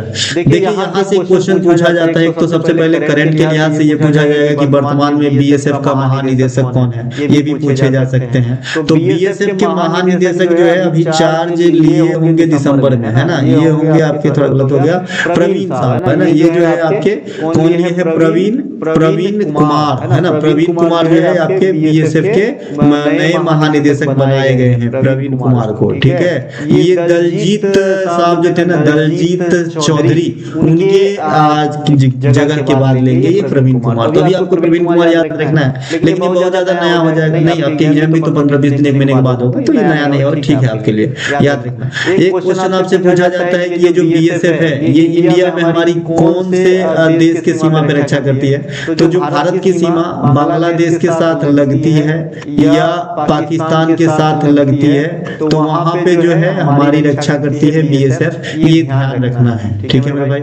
इसके अलावा नेक्स्ट क्वेश्चन की तरफ चलते हैं, है ना। एक आईटीबीपी है, यहाँ पे ये रहेगा आपका कहाँ पे, आईटीबीपी कहाँ पे रहता है, आईटीबीपी ये भारत के साथ जो चीन की सीमा लगती है ना वहां पे रहती है। और नेपाल के और भूटान की सीमा पे क्या रहता है, नेपाल और भूटान की सीमा पे क्या रहता है भाई, है ना, एसएसबी रहता है। एसएसबी हमारी रक्षा जो है सशस्त्र सीमा बल, ये नेपाल और भूटान की सीमा पे तैनात होते हैं। ये भी क्वेश्चन पूछे जाते हैं। आईसीसीआईएसएफ वगैरह जो है एयरपोर्ट वगैरह पे रहते हैं, ठीक है। नेक्स्ट हमारा अमेरिका के फ्लोरिडा स्थित टाइटन्स स्पेस इंडस्ट्रीज द्वारा अंतरिक्ष यात्री प्रशिक्षण कार्यक्रम के लिए किस भारतीय का चयन किया गया है। फ्लोरिडा स्थित टाइटन्स स्पेस इंडस्ट्रीज द्वारा अंतरिक्ष यात्री प्रशिक्षण कार्यक्रम में कौन से भारत को जो है, भारत के लोग किस नागरिक को नॉमिनेट किया गया है, तो यहाँ पे कुंचला कविला रेड्डी आंध्र प्रदेश के रहने वाले हैं, इनको नॉमिनेट किया गया है। इससे पहले अभी तो कुछ दिन हो गए, लेकिन एग्जाम में क्वेश्चन आएंगे कि भाई आपके जो है शुभांशु शुक्ला साहब जो इंटरनेशनल अंतरिक्ष एजेंसी मतलब स्टेशन जो है वहां पे जाकर के आए हैं, वो मिशन का नाम क्या है ये पूछा जाएगा, तो आप कहना एक्सियम 4 मिशन के तहत जो है ये अंतरिक्ष इंटरनेशनल अंतरिक्ष स्टेशन जो है वहां पर यात्रा करके आए हैं, और ये 18 दिनों तक जो है वहां पे अपना टाइम स्पेंड करके और दुनिया भर के रिसर्च करके लौटे हैं। तो ये भी ध्यान रखना, ये 18 डेज जो हमने कहा और एक्सियम 4 जो कहा शुभांशु शुक्ला के नाम से जरूर याद रखें, आपके एग्जाम में पूछे जा सकते हैं, ठीक है भाई। नेक्स्ट है हमारा, हाल में ही प्रधानमंत्री नरेंद्र मोदी ने बनारस में 4 नए वंदे भारत ट्रेन की शुरुआत की। इसके साथ ही देश में वंदे भारत ट्रेनों की संख्या बढ़कर कितनी हो गई, तो 164 हो जाएंगे। ऑप्शन नंबर सी यहाँ पे राइट आंसर हो जाएंगे। वंदे भारत ट्रेन जो है इसे ट्रेन 18 भी कहा जाता है ना। वंदे भारत ट्रेन को ट्रेन 18 भी कहा जाता है, ट्रेन 18 है ना, ट्रेन 18। इसके अलावा वंदे भारत ट्रेन की शुरुआत कब हुई थी, 2019 में। पहली ट्रेन कहां से कहां तक चली थी, दिल्ली टू बनारस, दिल्ली टू बनारस तक चला था पहला ट्रेन। इसके बाद जो है वंदे भारत की बात हो गई। इसके अलावा एक आपसे रेलवे में कोंकण रेलवे की स्थापना पूछी जाती है, और एक अपनी जो पैसेंजर ट्रेन पहली बार इंडिया में कब चला ये भी पूछा जाता है। पैसेंजर ट्रेन मतलब जो मेन रेल आजकल हम लोग देखते हैं उसकी बात हो रही होती है। तो जो पैसेंजर ट्रेन या भारत में जो रेल है इसकी शुरुआत 1853 में हुआ था, और जो कोंकण रेल है इसकी स्थापना 1990 में हुआ था। लेकिन कोंकण रेल की जो शुरुआत है ना, यानी जो संचालन है ऑपरेशनल जब बना, ये 1998 से कार्य स्टार्ट किया और कार्य होना प्रारंभ हुआ 1990 में ही कोंकण रेलवे की। तो स्थापना पूछेगा तो 1990, स्टार्ट कब से हुआ तो 98 से। पैसेंजर ट्रेन की शुरुआत कब हुई इंडिया में, 1853 से डलहौजी के काल में हुआ था, ये भी आपको ध्यान रखना है। और पहली गाड़ी जो है 34 किलोमीटर की यात्रा मुंबई से ठाणे महाराष्ट्र में तय करा था, ठीक है भाई, ये सब ध्यान रखना। इसके अलावा एक मेट्रो ट्रेन की शुरुआत कब हुई इंडिया में, ये भी पूछे जा सकते हैं, तो 1984 में हुआ था। कोलकाता मेट्रो इंडिया का पहला मेट्रो है, ये ध्यान रखना है। इसके अलावा हाल में ही भारत के मुख्य धारा की टीम में जगह बनाने वाली पहली दिव्यांग तीरंदाज महिला कौन बनी है, तो ये है शीतल देवी। शीतल देवी जो है भारत के मुख्य धारा की टीम में जगह बनाने वाली पहली दिव्यांग महिला है ना, तो ये भी ध्यान रखेंगे। शीतल देवी अब इतनी बड़ी महारत हासिल कर ली, तो भाई इनके जो नेटिव है वो जगह का नाम पूछा जा सकता है, जैसे मीराबाई चानू कहाँ की रहने वाली है, मनु वाकर कहाँ की रहने वाली है, साइना नेहवाल कहाँ की रहने वाली है। तो इसी प्रकार से ये शीतल देवी नाम से ऐसा लग रहा है कि ये बिहार के होंगे, नहीं तो यूपी के अधिक से अधिक ज्यादा मन बढ़ते हैं, तो ऐसे लग रहा है कि ये मध्य प्रदेश के होंगी, क्योंकि वहीं पर जो है देवी जो है ज्यादा लगाया जाता है हमारी माँ बहन के द्वारा। लेकिन ये शीतल देवी जो है ये जम्मू कश्मीर की रहने वाली है, ठीक है, कहाँ की है, ये जम्मू कश्मीर की रहने वाली है, और ये भारत के मुख्य धारा की टीम में जगह बनाने वाली पहली दिव्यांग महिला बनी है। इन्हें ध्यान रखेंगे। अगर शीतल देवी को ओलंपिक 2024 में इनके प्रदर्शन पे ध्यान दे, है ना, तो ब्रॉन्ज मेडल इन्होंने दिलाया था भारत को, है ना, ब्रॉन्ज मेडल जो है दिलाया था भारत को। इनके अलावा नेक्स्ट है, कोलिंस डिक्शनरी ने किस शब्द को वर्ष 2025 का वर्ड ऑफ द ईयर घोषित किया है, तो कोलिंस डिक्शनरीज के द्वारा जो है 2025 के वर्ड ऑफ द ईयर जो घोषित किया गया है वाइब कोडिंग को किया गया है। वाइब कोडिंग एआई के द्वारा प्रोग्राम इत्यादि लिखने में जो शब्द इस्तेमाल होती है वाइब कोडिंग, इसको word of the year Collins dictionary के द्वारा घोषित किया गया है। अंत डिक्शनरी के द्वारा जो है विधि शब्द 2025 के लिए वर्ड ऑफ द ईयर घोषित किया गया वो सब एआई पर ही आधारित है अधिकांश, ठीक है। जैसे अगर मैं एक आध एग्जाम्पल की बात करूं तो कैम्ब्रिज एक डिक्शनरी होती है जो पैरासोशल शब्द एक जो है वर्ड ऑफ द ईयर घोषित किया है, पैरासोशल शब्द को, ठीक है। ये भी एआई से रिलेशन रखता है, ठीक है। नेक्स्ट क्वेश्चन है हमारा, भारतीय नौसेना का पहला बड़ा सर्वेक्षण पोर्ट कौन सा है जिसे हाल में ही कोच्चि स्थित नौसेना बेस पर कमीशन किया गया है? तो भारतीय नौसेना का बड़ा पोर्ट जो अभी हाल में कोच्चि बेस पर क्या कमीशन किया गया है, इसका नाम है संध्याक। तो आईएनएस संध्याक हो जाएगा। ऑप्शन नंबर ए यहाँ पे राइट आंसर हो जाएगा, ऑप्शन नंबर ए यहाँ पे राइट आंसर हो जाएगा। इसके अलावा ये भारत का सबसे बड़ा सर्वेक्षण जहाज भी होगा, आईएनएस संध्याक है ना, सबसे बड़ा सर्वेक्षण जहाज होगा निगरानी करने वाला। इसके अलावा उर्वरक निर्माता पारादीप फॉस्फेट लिमिटेड ने अपना ब्रांड एम्बेसडर किसे चुना है? तो ये चुने हैं राहुल द्रविड़ साहब को। राहुल द्रविड़ गौतम गंभीर से पहले इंडिया के क्रिकेट टीम के मुख्य कोच रहे थे, यानी ये भूतपूर्व कोच है, भूतपूर्व कैप्टन भी है इंडिया क्रिकेट टीम का। इसे भरोसेमंद भी कहा जाता है ना, भरोसेमंद भी कहा जाता है। इसे द ग्रेट वॉल भी कहा जाता है, द ग्रेट वॉल भी कहा जाता है राहुल द्रविड़ साहब, ठीक है। तो ये राहुल द्रविड़ के कुछ उपनाम है, भरोसेमंद, द ग्रेट वॉल। इंडिया के कोच रह चुके हैं, भूतपूर्व कैप्टन रह चुके हैं, वर्तमान में पारादीप फॉस्फेट लिमिटेड के जो है ब्रांड एम्बेसडर है राहुल द्रविड़ साहब, ठीक है। इसके अलावा हाल में ही न्यूयॉर्क में भारतीय मूल के पहले मुस्लिम मेयर कौन बने हैं? बहुत ही चर्चा में रहे थे, इनका नाम है जोहरान ममदानी। जोहरान ममदानी जो है ये भारतीय मूल के पहले मुस्लिम मेयर बने हैं अमेरिका के न्यूयॉर्क प्रांत में, इन्हें ध्यान रखना है, ठीक है। इसके अलावा नेक्स्ट क्वेश्चन है हमारा, कर्नाटक राज्य के विधि विश्वविद्यालय ने किस राज्य के राज्यपाल एस अब्दुल नजीर को मानद डॉक्टरेट की उपाधि प्रदान की है? एस अब्दुल नजीर आपको याद ही होगा, इनसे पहले भी क्वेश्चन पूछे जा चुके हैं कि भाई जब अयोध्या मंदिर के ऊपर फैसला सुनाए जा रहे थे तो उस जजों की जूरी में एकमात्र इस्लाम धर्म के जज कौन थे? तो इन्हीं का नाम आता है एस अब्दुल नजीर साहब, ठीक है। तो ये वर्तमान में पूछ रहे हैं कर्नाटक राज्य की किस राज्य के राज्यपाल हैं जिन्हें कर्नाटक राज्य के विधि विश्वविद्यालय ने मानद डॉक्टरेट की उपाधि से नवाजे हैं? तो ये जो है नजीर साहब ये वर्तमान में आंध्र प्रदेश राज्य के राज्यपाल के तौर पे सेवा दे रहे हैं। तो ऑप्शन नंबर बी यहाँ पे राइट आंसर हो जाएगा, ठीक है। ऑप्शन नंबर बी यहाँ पे राइट आंसर हो जाएगा। नेक्स्ट क्वेश्चन है हमारा कि हारून इंडिया फिलैंथ्रोपी लिस्ट, मानव प्रेमी होता है, परोपकारी टाइप से शब्द है। लिस्ट 2025 के अनुसार भारत के सबसे उदार महिला परोपकारी कौन है? नीलकेनी, रोहिणी नीलकेनी यहाँ पे राइट आंसर लगाएंगे, रोहिणी नीलकेनी को यहाँ पे राइट आंसर लगाएंगे। फिलैंथ्रोपी लिस्ट में टॉप पे आने वाली महिला है इंडियन। इसके अलावा है हमारा अमेरिका के वर्जीनिया की लेफ्टिनेंट गवर्नर के रूप में निर्वाचित होने वाली पहली भारतीय मूल की महिला कौन बनी है? अमेरिका के वर्जीनिया में निर्वाचित होने वाली पहली भारतीय मूल की महिला कौन बनी है? तो ये है गजाला हाशमी। गजाला हाशमी कहीं दिख रहा है तो वही आपका आंसर होगा। यहाँ पे गजल हाशमी लिखा गया है, कोई बात नहीं, गजाला हाशमी पढ़ लीजिए, यही आपका राइट आंसर हो जाएगा। ये जो आप कमला हैरिस देख रहे हैं ये अमेरिका के इतिहास में है ना उपराष्ट्रपति के पद पे सम्मानित होने वाली पहली महिला थी और भारतीय मूल के हैं कमला हैरिस। जब जो बाइडेन वहां के राष्ट्रपति थे उस समय इन्होंने सेवा दी थी, है ना। वर्तमान में ट्रंप राष्ट्रपति है अमेरिका के। इनके अलावा नेक्स्ट क्वेश्चन है हमारा, कहाँ गया? नेक्स्ट क्वेश्चन है हाल में ही प्रधानमंत्री मोदी ने किस नाम से ल्यूकेमिया और लिम्फोमा के लिए भारत की पहली घरेलू CAR-T सेल थेरेपी का शुभारंभ किया है?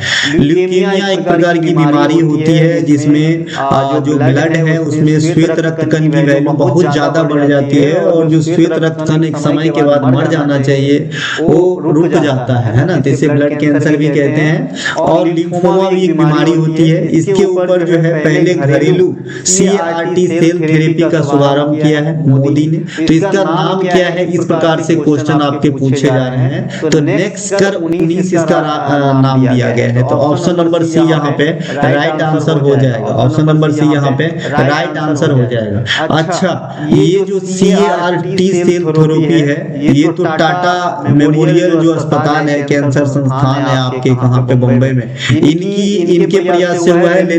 लेकिन इसमें जो है कौन से IIT मदद कर रहा है, क्योंकि ऐसे क्वेश्चन आपके एग्जाम में बहुत पूछे जाते हैं। तो ये IIT बॉम्बे इसमें मदद किया है ना, IIT बॉम्बे इसमें मदद किए हैं। ठीक है, तो ये भी ध्यान रखेंगे, IIT बॉम्बे और टाटा।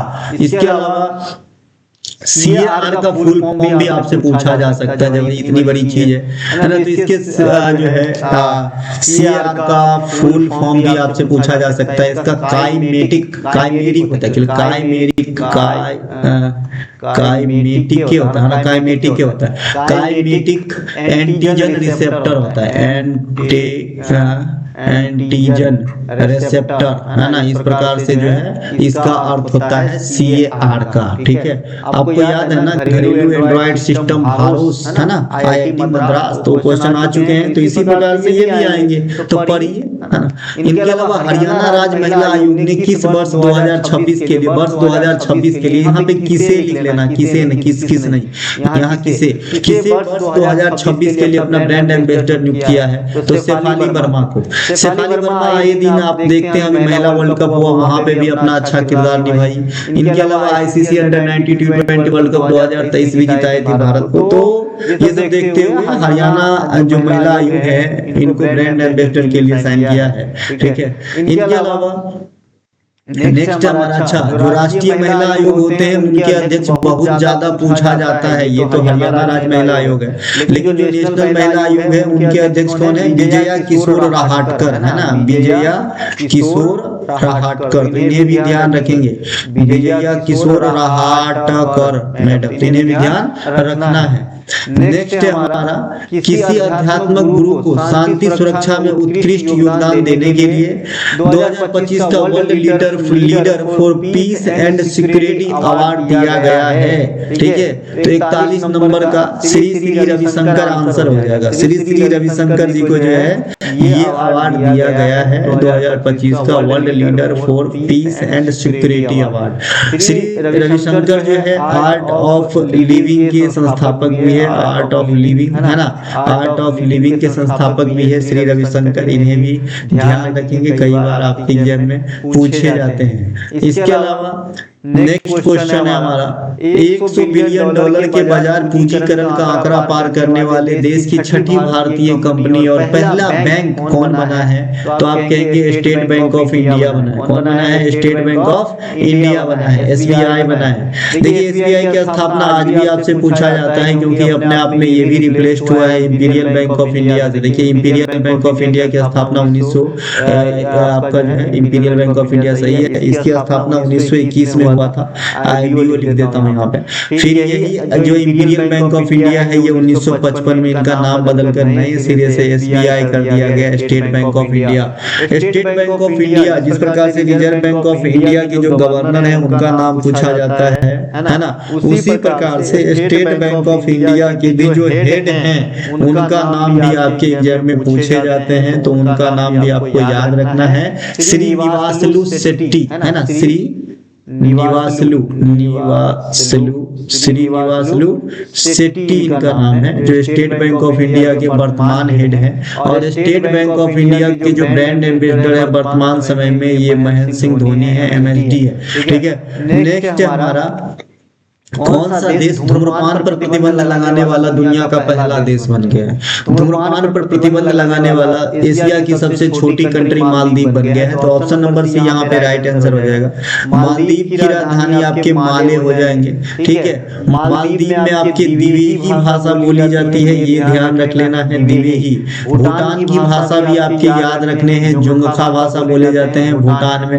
न्यूजीलैंड वगैरह में इंग्लिश ही बोली जाती होगी, है ना। नॉर्वे वगैरह में नॉर्वेजियन बोला जाता होगा। ठीक है, नॉर्वे से भी एक क्वेश्चन याद रखना है, जो नोबेल की शांति पुरस्कार है ये नॉर्वे की राजधानी ओस्लो में दिया जाता है नॉर्वेजियन नोबेल कमेटी के द्वारा। ठीक है, तो यहाँ पे right answer option number C हो जाएगा। ये धूम्रपान पे निषेध लगा दिया है मालदीव। ठीक है भाई, मालदीव और भारत के बीच एक संयुक्त एक्सरसाइज भी होता है जिसका नाम है एक्वेरिन एक्सरसाइज एक्वेरिन। ये भारत और मालदीव के बीच होता है। इन्हें भी ध्यान रखेंगे। गुनगुन कुछ करना है। नेक्स्ट क्वेश्चन है हमारा, मेजबान भारत ने किस देश को 52 रन से हराकर पहली बार महिला वनडे विश्व कप 2025 का खिताब जीता है? पहली बार इंडिया जो है महिला वर्ल्ड कप ओडीआई वाला फॉर्मेट का जो है यहाँ पे अपने नाम किया है 2025 में। तो ये हराए हैं साउथ अफ्रीका को। ठीक है, कितने रन से हराए? 52 रन से हराए। देखिए जो महिला वर्ल्ड कप है, जो पुरुष वर्ल्ड कप है ना, ये 1975 में स्टार्ट होता है, और जो महिला वर्ल्ड कप है ये 1973 में स्टार्ट होता है महिला वर्ल्ड कप। ठीक है भाई, तो ध्यान रखना 1973 में महिला वर्ल्ड कप, 1975 में पुरुष वाली ओडीआई वर्ल्ड कप स्टार्ट होता है। यहीं पर अगर हम T20 फॉर्मेट की बात कर लें तो जो पुरुष वाला T20 फॉर्मेट के खेल हैं ये 2007 में स्थापित हुआ था वर्ल्ड कप में, और जो महिला T20 वर्ल्ड कप है इसकी शुरुआत 2009 में हुआ था। आईसीसी अंडर 19 महिला वर्ल्ड कप की शुरुआत 2023 में हुआ है। तो ये कुछ शुरुआती जो आपसे क्वेश्चन पूछे जाते हैं इसमें याद रखना है। ये T20 फॉर्मेट है, महिला पुरुष महिला और अंडर 90 महिला। ठीक है, अंडर 90 T20 फॉर्मेट है, ये महिला का है, और ये 2023 में स्टार्ट हुआ। तो भारत 2025 का जीता है साउथ अफ्रीका को हरा के। यहाँ से क्वेश्चन पूछा जाएगा कि मैन ऑफ द सीरीज कौन रहे और फाइनल मैच कौन से स्टेडियम में खेला गया। तो जो मैन ऑफ द सीरीज रहा है MOS रहा है इस टूर्नामेंट के लिए, या फिर M2 मोट रहा है मैन ऑफ द टूर्नामेंट, ये रहे दीप्ति शर्मा जी, है ना, दीप्ति शर्मा जी रहे हैं। लास्ट मैच में भी आपने देखा होगा काफी विकेट झटक लिए। इनके अलावा जो फाइनल मैच हुआ है, जो वेन्यू है फाइनल मैच हुआ है वो कहाँ पे हुआ है? तो DY पाटिल स्टेडियम नवी मुंबई में हुआ है। DY पाटिल स्टेडियम नवी मुंबई में जो है फाइनल मैच कराया गया था। ठीक है, नेक्स्ट क्वेश्चन हमारा, हाल में ही इसरो ने किस नाम से श्रीहरिकोटा LVM-3 M5 रॉकेट के जरिए देश के सबसे भारी संचार उपग्रह को प्रक्षेपित किया है? देश के सबसे भारी संचार उपग्रह CNS-03 होगा, जिनको LVM-3 नामक रॉकेट से प्रक्षेपित किया गया है इसरो के द्वारा 2025 में। इसकी वजन जो है 4400 kg से भी ज्यादा बताया जा रहा है। ठीक है भाई, इसे ध्यान रखेंगे। ठीक है, इसे अपन CMS-3 को, चूंकि ये संचार उपग्रह है, इसका एक अन्य नाम अपन क्या करेंगे? GSAT-7R भी इसका एक अन्य नाम होता है, GSAT-7R। ठीक है, नेक्स्ट क्वेश्चन हमारा भारत का। अच्छा, इसरो आया है तो इसरो के बारे में भी थोड़ा जान लीजिए। इसरो से आपसे पूछता है कि भाई इसरो की स्थापना कौन पंचवर्षीय योजना में हुआ था? तो इसरो की स्थापना जो है 1969 में हुआ था, तो अपन कहेंगे 4th पंचवर्षीय योजना में, 4th 5 ईयर प्लान में, 4th 5 ईयर प्लान में हुआ था। ठीक है, तो ये ध्यान रखें। इसके अलावा इसरो का मास्टर फैसिलिटी केंद्र कहाँ पे है ये पूछा जाता है। तो पहले तो सिर्फ हासन कर्नाटक में था, भोपाल में भी है, तो 2 जगह है मास्टर फैसिलिटी केंद्र इसरो से जुड़ा हुआ, ये भी पूछा जाता है। इसके अलावा है कि भारत का पहला अत्यधिक गरीब मुक्त राज्य किसे घोषित किया गया? ऑप्शन देखने से आप खुद ही आंसर कर सकते हैं। भारत का पहला अत्यधिक गरीब मुक्त राज्य जो घोषित किया जाएगा ये केरल को किया जाएगा। इन चारों में है तो चारों टॉप पे ही, सिक्किम भी अपने आप में कुछ कम नहीं, केरल बहुत आगे, गोवा भी बहुत आगे, तमिलनाडु भी बहुत आगे, लेकिन यहाँ राइट आंसर केरल होगा। ऑप्शन नंबर बी यहाँ पे राइट आंसर हो जाएगा। इन सभी में सबसे ज्यादा कम गरीब जो है केरला में है। ठीक है, नेक्स्ट केरल में बहुत कुछ आपको सीखने के लिए है। केरल में अगर आप जानना चाहे तो सबसे पहले आपने केरल में मोहिनी, एक सेकंड, मोहिनी अट्टम तो नहीं, यहाँ पे मोहिनी अट्टम भी है। मोहिनी अट्टम देखिए कितना सिंपल सा चीज मैं बोल रहा था, नहीं, मोहिनी अट्टम भी है, कथकली भी है। ये दोनों केरल में हो जाएगा। केरल में कलारी पट्टू भी हो जाएगा, है ना, कलारी पट्टू भी हो जाएगा। केरल के अंदर आप नौकायान जो करते हो, नौकायान वाला खेल जो है ना, बेल्लम कली, है ना, बेल्लम कली सर्फ बोट रेसिंग, तो ये आपके केरल में होगा। केरल में अट्टुकल पोंगल भी होता है ना, केरल में अट्टुकला पोंगल भी होता है। अट्टुकल पोंगल केरल के भगवती मंदिर में होती है अट्टुकल पोंगल, तो इसे भी ध्यान रखेंगे। ये केरल के कुछ बात है ना। इसके अलावा नेक्स्ट है ना, केरल में मकर संक्रांति को मकर विलक्कू कहते हैं, ये भी याद रखो, मकर विलक्कू कहते हैं। मकर संक्रांति को मकर विलक्कू कहते हैं केरल के अंदर। नेक्स्ट क्वेश्चन है हमारा, हाल में ही प्रधानमंत्री नरेंद्र मोदी ने भारत के पहले डिजिटल जनजातीय स्वतंत्रता सेनानी संग्रहालय का उद्घाटन कहाँ किया है? तो ये छत्तीसगढ़ के रायपुर इलाका में किया है। और इनका जो नाम पड़ा है, ये जो आपका जनजातीय स्वतंत्रता सेनानी संग्रहालय का उद्घाटन छत्तीसगढ़ के रायपुर में मोदी साहब किए हैं, तो इनका नाम रखा गया है वीर नारायण सिंह स्मारक। क्या नाम रखा गया? वीर नारायण सिंह स्मारक, वीर नारायण सिंह स्मारक। तो इन्हें भी ध्यान रखना है। नेक्स्ट क्वेश्चन है, छत्तीसगढ़ के यहाँ पे जो बस्तर देख रहे हैं, ये बस्तर दशहरा भी होता है छत्तीसगढ़ के अंदर। और बस्तर में एक मैंने अभी हाल फिलहाल ही बताया था, गोचा महोत्सव होता है बस्तर में, जिसमें रथ यात्रा निकाली जाती है। जैसे उड़ीसा में रथ यात्रा निकलती है ना भगवान जगन्नाथ वाली, वैसे ही गोचा महोत्सव के दौरान छत्तीसगढ़ के बस्तर में भी रथ यात्रा निकाली जाती है। छत्तीसगढ़ में नाच तमाशा की बात करें तो बहुत सारा है, कर्मा है, सैला है, सुआ है, लूला है। इसके अलावा है ना राउत है, नाचा है, बहुत सारे पंडवानी है। यूनेस्को ने किस भारतीय शहर को पाक कला का रचनात्मक शहरों की सूची में शामिल किया है? तो ये है भाई वर्तमान में जो है लखनऊ। लखनऊ को यूनेस्को ने भारतीय पाक कला का रचनात्मक शहर का दर्जा दिया है। ठीक है, लखनऊ जो है चिकनकारी के लिए प्रसिद्ध है, आपको पहले से ही पता होगा। चिकनकारी के लिए नवाबों का शहर भी इसे कहा जाता है, नवाबों का शहर। लखनऊ एक घराना भी है, लखनऊ जो है घराना भी है। ठीक है, इसके अलावा जो वाराणसी है, वाराणसी से संगीत का शहर कहा जाता है यूनेस्को के द्वारा, संगीत का शहर कहा गया है यूनेस्को के द्वारा, है ना। इसके अलावा संगीत का शहर ग्वालियर को भी कहा गया है, लेकिन थोड़ा सा डिफरेंस है। ग्वालियर को जो यूनेस्को ने कहा है वो संगीत के रचनात्मक शहर का दर्जा दिया ना, संगीत के रचनात्मक शहर, संगीत की रचनात्मक शहर का दर्जा ग्वालियर को दिया है। खाली संगीत का शहर बनारस को दिया है दर्जा, है ना। और लखनऊ को भी दिया है भारतीय पाक कला का रचनात्मक शहर। कोजीकट को साहित्य का शहर इन्होंने बताया था, ये भी याद रखना है। कोजीकट जिसे पहले कालीकट कहते थे, तो इसे साहित्य का शहर जो है इन्होंने कहा है, कौन? यूनेस्को ने। तो इन्हें भी ध्यान रखना है, साहित्य का शहर कोजीकट को कहा गया है। नेक्स्ट है, किसने महिला एक दिवसीय अंतरराष्ट्रीय क्रिकेट में फर्स्ट रैंक हासिल किया है? तो भाई फर्स्ट रैंक पर मंधाना जी आए हैं, तो स्मृति मंधाना यहाँ पे राइट आंसर हो जाएगा। ये ओडीआई रैंकिंग में पहला स्थान हासिल किया है, बहुत बड़ी उपलब्धि है। जैसा कि मैंने अभी जो है भारत के ओडीआई वाला world cup, T20 world cup महिला फॉर्मेट में बता दिया था कब कब हुआ था, तो उनको स्किप करता हूँ। एक क्वेश्चन आपसे पूछा जाता है कि भारत के लिए 10,000 अंतरराष्ट्रीय रन बनाने वाली पहली महिला, तो इनका नाम है मिताली राज। तो ये भी आपको ध्यान रखना है ना, मिताली राज जी को। इनके अलावा भारतीय क्रिकेट टीम की पहली महिला क्रिकेट टीम की पहली कप्तान कौन है? तो आप बताएंगे शांता रंगा स्वामी, है ना। शांता रंगा लिखो भाई, रंगा स्वामी, शांता रंगा स्वामी जो है ये भारतीय महिला क्रिकेट टीम जो अंतर्राष्ट्रीय स्तर पर खेली उनकी पहली कप्तान थी। इनको भी ध्यान रखना है, ठीक है भाई।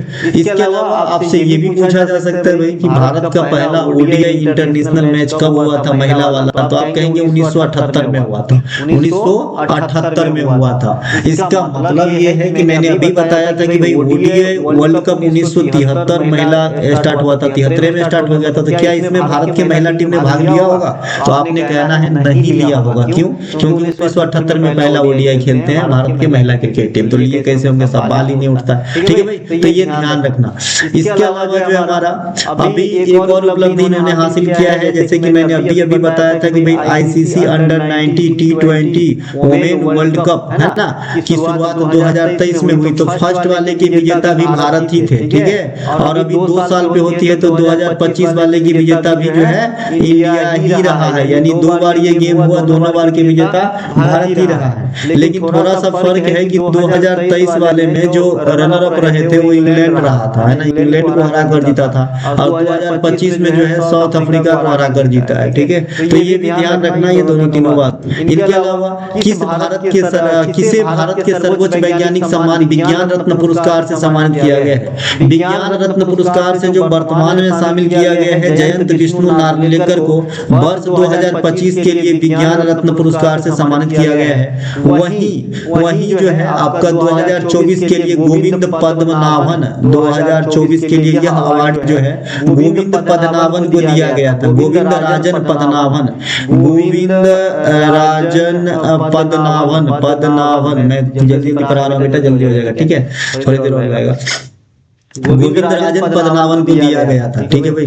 बच्चे लोग थोड़ा उलझ जाते हैं, बहुत ज्यादा देर शांत नहीं रह पाता है ना। हाल में ही एशिया प्रांत शहर शिखर सम्मेलन 2025 का आयोजन कहाँ किया गया? एशिया प्रांत शिखर सम्मेलन 2025 का आयोजन ये दुबई में किया गया था। ऑप्शन नंबर सी यहाँ पे राइट आंसर हो जाएगा। यहाँ का जो विषय रखा गया था नवाचार और शहरी विकास, क्या रखा गया था भाई? नवाचार और शहरी विकास, नवाचार और शहरी विकास, नवाचार और शहरी विकास जो है यहाँ का थीम रखा गया था इस शिखर सम्मेलन के लिए। कहाँ पे हुआ है? दुबई में हुआ है। हाल में ही रेलवे ने महाराष्ट्र में औरंगाबाद रेलवे स्टेशन का नाम बदलकर क्या कर दिया है? तो संभाजी नगर कर दिया है। यहाँ पे छत्रपति संभाजी नगर रेलवे स्टेशन कर दिया है। ऑप्शन नंबर बी यहाँ पे राइट आंसर हो जाएगा, ठीक है। अब एक क्वेश्चन आपसे पूछा जाता है, पूछे जाएंगे दुनिया में सबसे लंबी प्लेटफार्म वाला रेलवे स्टेशन कौन सा है? तो हुबली है, कर्नाटक। ये दुनिया में सबसे लंबी प्लेटफार्म वाला रेलवे स्टेशन है। इससे पहले गोरखपुर हुआ करता था, ठीक है। इनके अलावा है ना सबसे अधिक व्यस्त रेलवे स्टेशन अगर पूछता है तो सबसे अधिक व्यस्त रेलवे स्टेशन हावड़ा हो जाएगा, ठीक है। सबसे अधिक व्यस्त रेलवे स्टेशन पूछता है तो हावड़ा हो जाएगा। इसके अलावा नेक्स्ट है हमारा, किस देश के महान तेज गेंदबाज जेम्स एंडरसन को क्रिकेट में उनके असाधारण योगदान के लिए नाइटहुड की उपाधि दी गई है? नाइटहुड की उपाधि कौन देते हैं भाई? इंग्लैंड के राजा रानी के द्वारा दिया जाता है। और जिसको भी नाइटहुड की उपाधि दे दी गई हो उनके नाम के पीछे सर का इस्तेमाल होता है, ठीक है भाई। तो ये जेम्स एंडरसन इंग्लैंड के ही क्रिकेटर हैं, बॉलर हैं, और इनको जो है नाइटहुड की उपाधि हाल फिलहाल में दिया गया है। अब ये सर जेम्स एंडरसन कहलाएंगे, ठीक है। नाइटहुड से एक प्राचीन क्वेश्चन भी हम लोग पढ़ते हैं कि भाई आपसे पूछता है कि महात्मा गांधी और महात्मा गांधी ने केसर ए हिंद की उपाधि, है ना, केसर ए हिंद की उपाधि, और रविंद्रनाथ टैगोर ने नाइटहुड की उपाधि अंग्रेजों को क्यों लौटा दी थी? तो इसका मेन कारण में आता है जालियांवाला बाग हत्याकांड, है ना, जालियांवाला बाग हत्याकांड, जालियांवाला बाग हत्याकांड जो है इनका एक मेन कारण है कि भाई ये उपाधि जो है अंग्रेजों को लौटा दी रविंद्रनाथ टैगोर नाइटहुड की और केसर हिंद का महात्मा गांधी ने। किस राज्य की भौगोलिक संकेत प्राप्त पुलियान कुड़ी नींबू को पहली बार यूनाइटेड किंगडम को निर्यात किया गया? पुलियान कुड़ी नींबू जो है काफी फायदेमंद, काफी रसीले है। ये आपको मिलेंगे कहाँ पे? तमिलनाडु में। तो तमिलनाडु में इसको जीआई टैग भी मिला है, पुलियान कुड़ी नींबू। डायरेक्ट पूछा जाएगा भाई पुलियान कुड़ी नींबू कहाँ पाया है, किस राज्य का उत्पाद है? तो आप कहेंगे तमिलनाडु में। अभी पूछा गया था, है ना, कुछ एक साल पहले कि भाई पीठा कहाँ पे बनाया जाता है किसी तीज त्योहार में, है ना। तो इसी प्रकार से ही पूछे जाएंगे, कोई बड़ी बात थोड़ी है। उत्तर प्रदेश सरकार ने किस पूर्व मुख्यमंत्री के सम्मान में उनके नाम पे राज्य में 76वां जिला बनाने की घोषणा की है? इसका मतलब उत्तर प्रदेश में वर्तमान समय तक 75 डिस्ट्रिक्ट होंगे, 76वां लिस्ट बनेगा उत्तर प्रदेश में पूर्व मुख्यमंत्री कल्याण सिंह के नाम पे। तो यहाँ पे राइट आंसर कल्याण सिंह हो जाएगा। और ये जब जिला बन जाएंगे कल्याण सिंह के नाम पे तो इस जिले का नाम भी कल्याण सिंह नगर रखा जाएगा। क्या रखा जाएगा? कल्याण सिंह नगर रखा जाएगा। इतने से काम नहीं चलेगा। अगर मान लो कि आपसे पूछा जाता है ये जो 76वां जिला है वो, जैसे अभी मान लीजिए कि भाई उत्तर प्रदेश की सीमा रेखा थोड़ी बढ़ रही है, मान लीजिए कि भाई उत्तर प्रदेश 5 एकड़ में फैला हुआ है तो 5.1 एकड़ थोड़ी हो जाएगी, ये नया जिला आ जाएगा। तो जो एग्जिस्टिंग है उसी में से कपच के बनाया जाएगा। तो जो कल्याण सिंह नगर नया डिस्ट्रिक्ट बनेगा वो आपके अलीगढ़ और बुलंदशहर के कुछ पार्ट को मिला के बनेगा। अलीगढ़ और बुलंदशहर जिला के कुछ पार्टों को मिला के कल्याण सिंह नगर बनेगा। उत्तर प्रदेश में ही देश के सबसे अधिक लोकसभा सीट है 80, और उत्तर प्रदेश में ही देश के सबसे अधिक राज्यसभा सीट है 31। उत्तर प्रदेश में विधानसभा में 403 सीट है, ठीक है भाई, इतना याद रखना है। नेक्स्ट है हमारा हाल में ही भारत ने किस विश्व चैंपियन टीम को हराकर कॉन्गोलिया इंटरनेशनल पोलो कप 2025 का खिताब जीता है? भाई पोलो में कितने खिलाड़ी होते हैं ये भी आपको याद रखना है। पोलो में 4 खिलाड़ी और वाटर पोलो के अंदर 7 खिलाड़ी होते हैं। तो ये जो कॉन्गोलिया इंटरनेशनल पोलो कप 2025 है जीता तो भारत है, लेकिन कौन से देश को हरा के? तो यहाँ पे राइट आंसर अर्जेंटीना हो जाएगा। राइट आंसर अर्जेंटीना हो जाएगा। ऑप्शन नंबर बी यहाँ पे राइट आंसर हो जाएंगे। राइट आंसर हो जाएंगे। ये इंडिया में ही हुआ था। आई होप दिल्ली, हाँ दिल्ली में ही हुआ था। ये दिल्ली में हुआ था दोस्त। इसके अलावा प्रधानमंत्री नरेंद्र मोदी ने किस वर्ष को आसियान भारत समुद्री सहयोग का वर्ष घोषित किया है? देखिए ये आसियान का फुल फॉर्म भी पूछा जाता है। एक जमाना था जब सार्क का फुल फॉर्म भी पूछा जाता था, लेकिन अब नहीं पूछे जाते क्योंकि जमाना भागा हो गया। ये आसियान का फुल फॉर्म ए होता है, एस होता है एसोसिएशन ऑफ साउथ ईस्ट, यानी अब ई होगा, फिर ए होगा एशियन और फिर नेशन होगा। ये आसियान का फुल फॉर्म भी पूछा जाता है, association of south east Asian nation होता है। इसकी स्थापना 1967 में हुआ था और इसकी जो हेडक्वार्टर है ये इंडोनेशिया के जकार्ता के अंदर स्थित है ना। इंडोनेशिया की राजधानी, भूतपूर्व राजधानी जकार्ता है ना। इनके अलावा ये जो आसियान है इसमें वर्तमान समय तक कितने देश हैं? 11 देश हैं। आखिरी देश कौन बना है? तिमोर लेस्टे, या जिसे पूर्वी तिमोर भी कहा जाता है। तिमोर लेस्टे या पूर्वी तिमोर जो है ये आखिरी देश है आसियान के अंदर। अगर आप भारत के नक्शा के लिहाज से देखेंगे तो ये वाली पोर्शन जो है ये आसियान देश के सदस्य होते हैं। ठीक है भाई।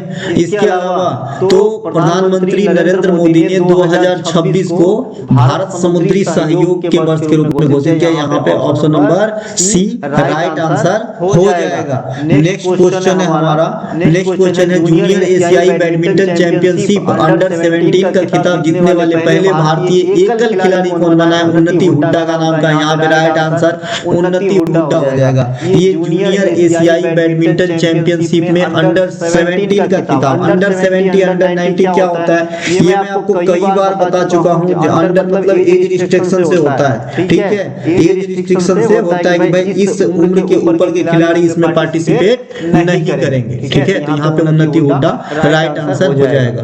इनके अलावा नेक्स्ट क्वेश्चन है हमारा, हाल में ही बंगाल की खाड़ी में उत्पन्न तूफान मोन्था का नाम किस देश में ने रखा है? ये बंगाल की खाड़ी, आपसे ये भी पूछा जाता है कि तूफान मोन्था कहाँ आया था? अरब सागर, बंगाल की खाड़ी, प्रशांत महासागर। तो क्या बोलोगे? तो ये भैया बंगाल की खाड़ी। बंगाल की खाड़ी सी है जो आपके हिंद महासागर का इंडियन ओशियन का पार्ट है और पूर्वी भाग है भारत का, पूर्वी तट है ना। तो यहाँ पे एक मोन्था नामक तूफान आया था। इनका नामकरण जो है मोन्था का ये थाईलैंड ने किया था। कौन किया था भाई? थाईलैंड ने किया था। अभी जो मैंने अभी बताया था श्रीलंका वाली प्रश्न के साथ, दितवाह तूफान जो अभी धूम मचाया श्रीलंका के अंदर, तो इसका नामकरण जो है यमन देश ने किया था। कौन किया था? यमन ने किया था। ये भी कहाँ आया था? हिंद महासागर में आया था। नेक्स्ट है कुलालमपुर में आयोजित 17वें आसियान शिखर सम्मेलन में कौन सा देश दक्षिण पूर्वी एशियाई राष्ट्रों के संगठन आसियान में 11वां सदस्य के रूप में शामिल हुआ? अभी मैंने बात करा 11वां सदस्य के रूप में कौन शामिल हो गया पूर्ण रूप से? तो ये है तिमोर लेस्टे। कौन है भैया? तिमोर लेस्टे है ना। इसके अलावा भारत ऑस्ट्रेलिया का चौथा संयुक्त सैन्य अभ्यास ऑस्टर हिंद 2025 का आयोजन कहाँ हुआ? तो ऑस्टर हिंद 2025 का जो एक्सरसाइज संचालित किए गए हैं ये ऑस्ट्रेलिया के पर्थ में किए गए। पर्थ जगह का नाम है। सिडनी, मेलबर्न, कैनबरा ये सभी ऑस्ट्रेलिया में शहर हैं, जिसमें कैनबरा जो है ऑस्ट्रेलिया की कैपिटल है और पर्थ में ये क्वेश्चन का आंसर है। ठीक है भाई। और अगर आपसे पूछे ऑस्टर हिंद किन दो देशों के बीच संयुक्त सैन्य अभ्यास है, तो इंडिया और ऑस्ट्रेलिया के बीच होती है। इनके अलावा नेक्स्ट है किस भारतीय खिलाड़ी को मिलानो कार्टिना 2026 शीतकालीन ओलंपिक का टॉर्च बेयरर के रूप में जो है नामित किया गया? देखिए 2026 में आपका शीतकालीन ओलंपिक होगा कहाँ पे? कार्टिना, मिलानो है ना। तो यहाँ पे जो टॉर्च बेयरर के रूप में नामित किया गया है अभिनव बिंद्रा साहब को किया गया है। ऑप्शन नंबर बी यहाँ पे राइट आंसर हो जाएगा। अभिनव बिंद्रा, राजवर्धन सिंह राठौड़, पीटी उषा, गगन नारंग, यहाँ पे बहुत सारे सबके नाम रिकॉर्ड है। ठीक है भाई।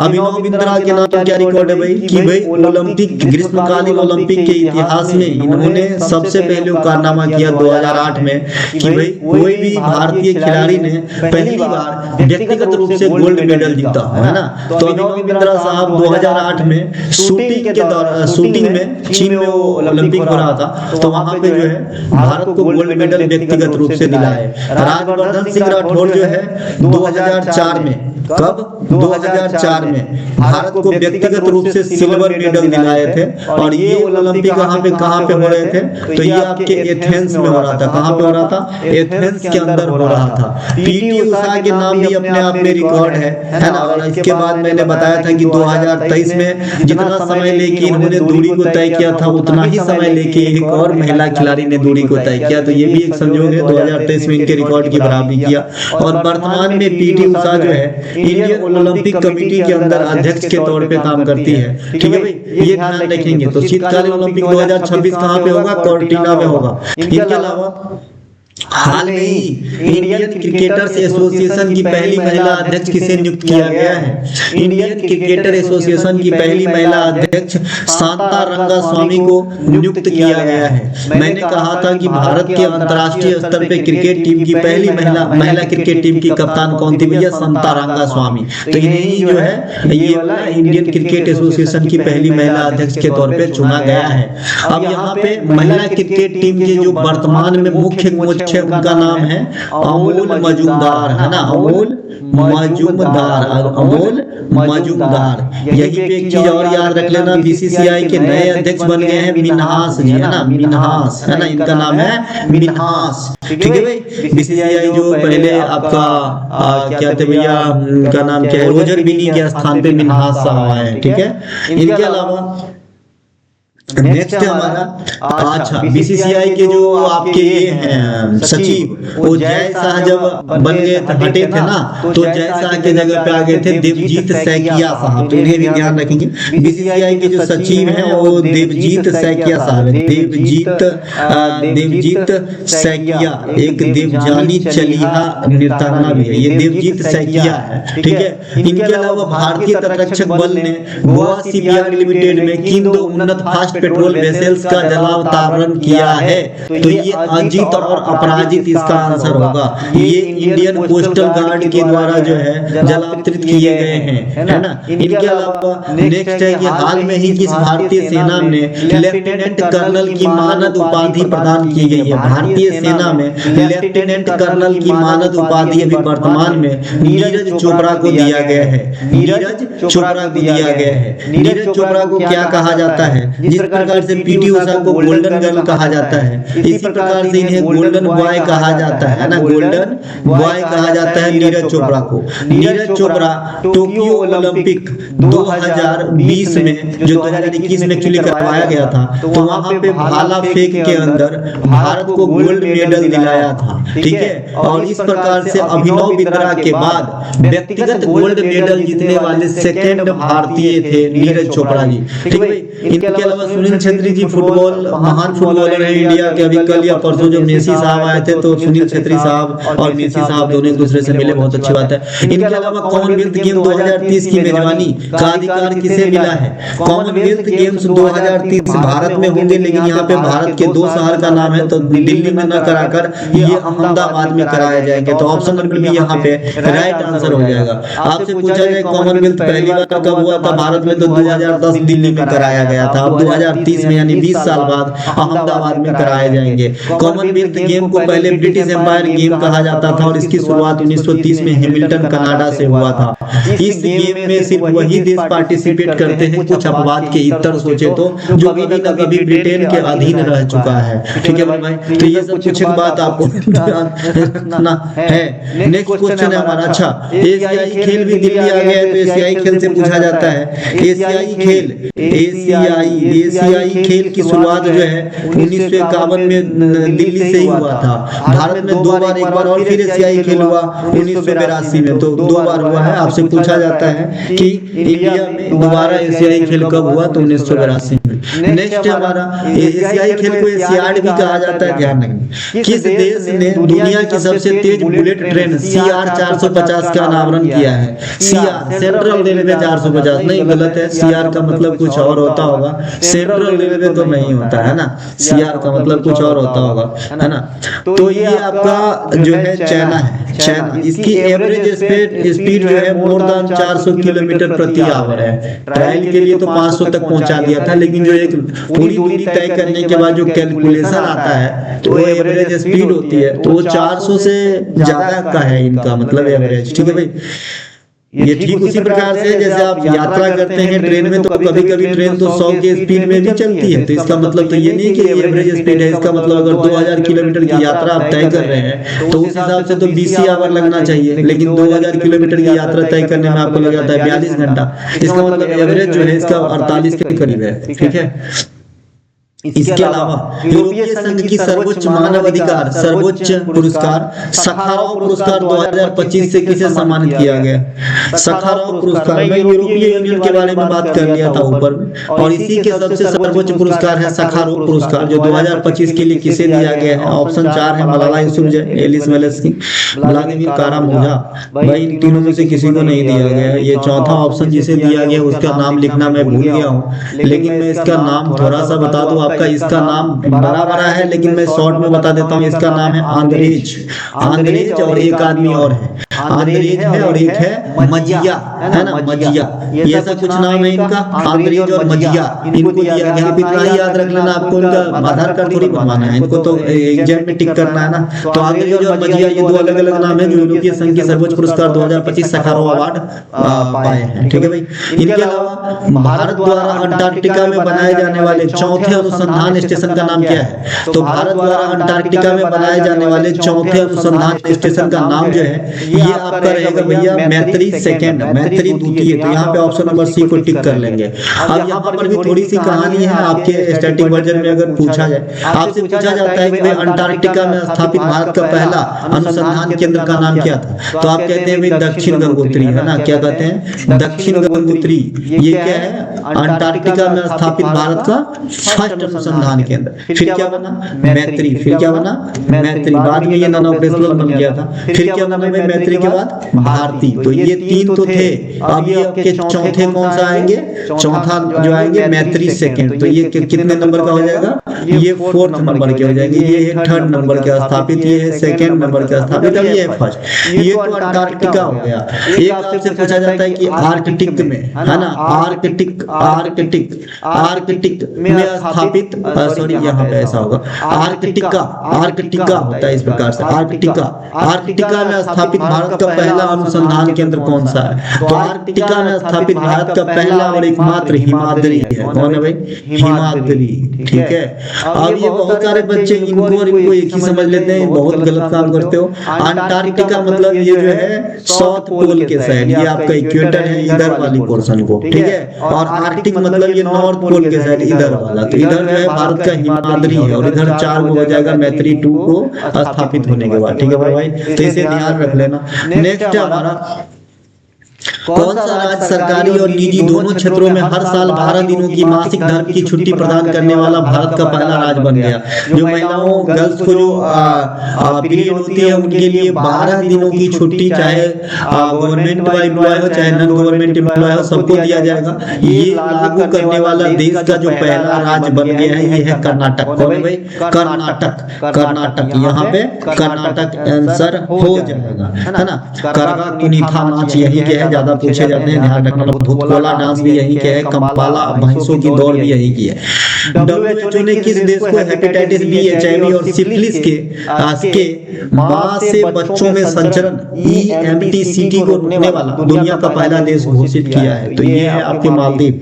मालदीव ने इसे WHO जो है इसको दिया है, मतलब क्या बोलते हैं, एक लेवल दे दिया है ना, कि भाई हेपेटाइटिस बी, HIV और सिफिलिस मां से बच्चों में संचरण को जो है रोकता है। तो ये जो है ये वाला ये मालदीव को दिया गया। तो यहाँ पे right answer option number C हो जाएगा। मालदीव ही है, हाँ मालदीव ही होना चाहिए, मालदीव ही सही है भाई।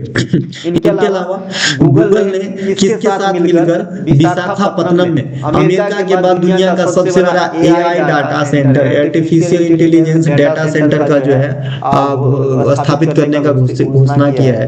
तो गूगल के साथ अब कौन मिले? इस ऑप्शन में टाटा समूह आपके मन में जाता होगा, रिलायंस भी जा सकता है लेकिन ऐसा नहीं है, इन्फोसिस भी जा सकता है, लेकिन यहाँ पे राइट आंसर अदानी है, अदानी। ठीक है भाई। इनके अलावा इजराइल ने गाजा में युद्ध विराम करने और इजरायली बंधकों की रिहाई के लिए अपने सर्वोच्च नागरिक सम्मान प्रेसिडेंशियल मेडल ऑफ ऑनर से किसे सम्मानित किया है? तो ये डोनाल्ड ट्रंप को दिया गया है, डोनाल्ड ट्रंप को दिया गया है, जो वर्तमान में यूएसए के राष्ट्रपति है। ठीक है। एमेनुअल मैक्रोन जो है फ्रांस के राष्ट्रपति रहे, जो बाइडेन अमेरिका के राष्ट्रपति रहे और ऋषि सुनक जो है इंग्लैंड के राष्ट्रपति रहे हैं।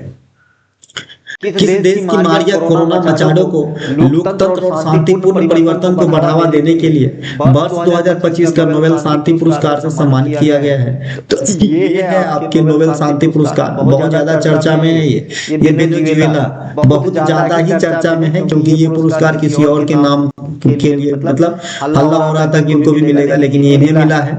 और कई बार ऐसे भी आते रहते हैं इनका नाम, है ना। तो ये ध्यान रखना, इसके नेटिव वेनेजुएला है, इनका नाम है कोरोना मचाडो। ठीक है। इनके अलावा केंद्रीय स्वास्थ्य एवं परिवार कल्याण मंत्रालय ने अपना पहला मानसिक स्वास्थ्य राजदूत किसे नियुक्त किया? मानसिक स्वास्थ्य राजदूत जो है दीपिका पादुकोण को नियुक्त किया है, इन्हें ध्यान रखना है। ठीक है।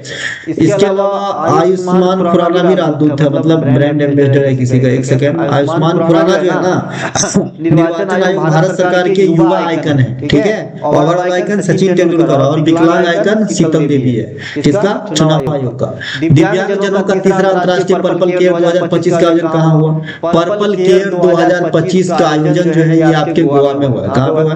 गोवा में हुआ। पर्पल केयर पूछेगा भाई किसके लिए है, तो आप कहेंगे दिव्यांगजन मतलब विकलांगजनों के लिए है। इनके अलावा सीमा सुरक्षा बल एयर विंग की पहली महिला फ्लाइट इंजीनियर कौन बनी है? सीमा सुरक्षा बल, है ना, एयर विंग की पहली महिला फ्लाइट इंजीनियर जो बनी है, इनका नाम है भावना चौधरी। यहाँ पे राइट आंसर क्या हो जाएगा? भावना चौधरी, है ना। ये जो मोहना सिंह है, मोहना सिंह, ये जो है कारनामा की है मोहना सिंह, जो तेजस जो है ना अपने पास, है ना, तेजस को उड़ाने वाली ये पहली महिला फाइटर बनी थी। अभी तो तेजस क्रैश हुआ था और उसमें मेरे जो है एक जवान पायलट का भी निधन हुआ था, जैसा कि आप कुछ दिन पहले देखे होंगे, है ना।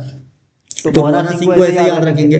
शिवांगी सिंह भी कुछ की है कि शिवांगी सिंह, एक सेकंड थोड़ा सा याद करने दो मेरे भाई, है ना, बहुत दिन हो गई, है ना। शिवांगी सिंह तो हाल फिलहाल नहीं है कुछ, एक सेकंड, शिवांगी सिंह, है ना।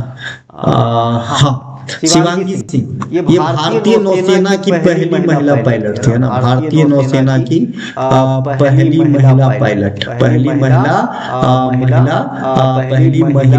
पायलट। तो इन्हें भी ध्यान याद रखेंगे। तो ये तीनों कुछ न कुछ रिकॉर्ड से जुड़े हुए हैं, ध्यान रखें। नेक्स्ट है भारत का पहला सेमीकंडक्टर नवाचार संग्रहालय का उद्घाटन कहाँ हुआ?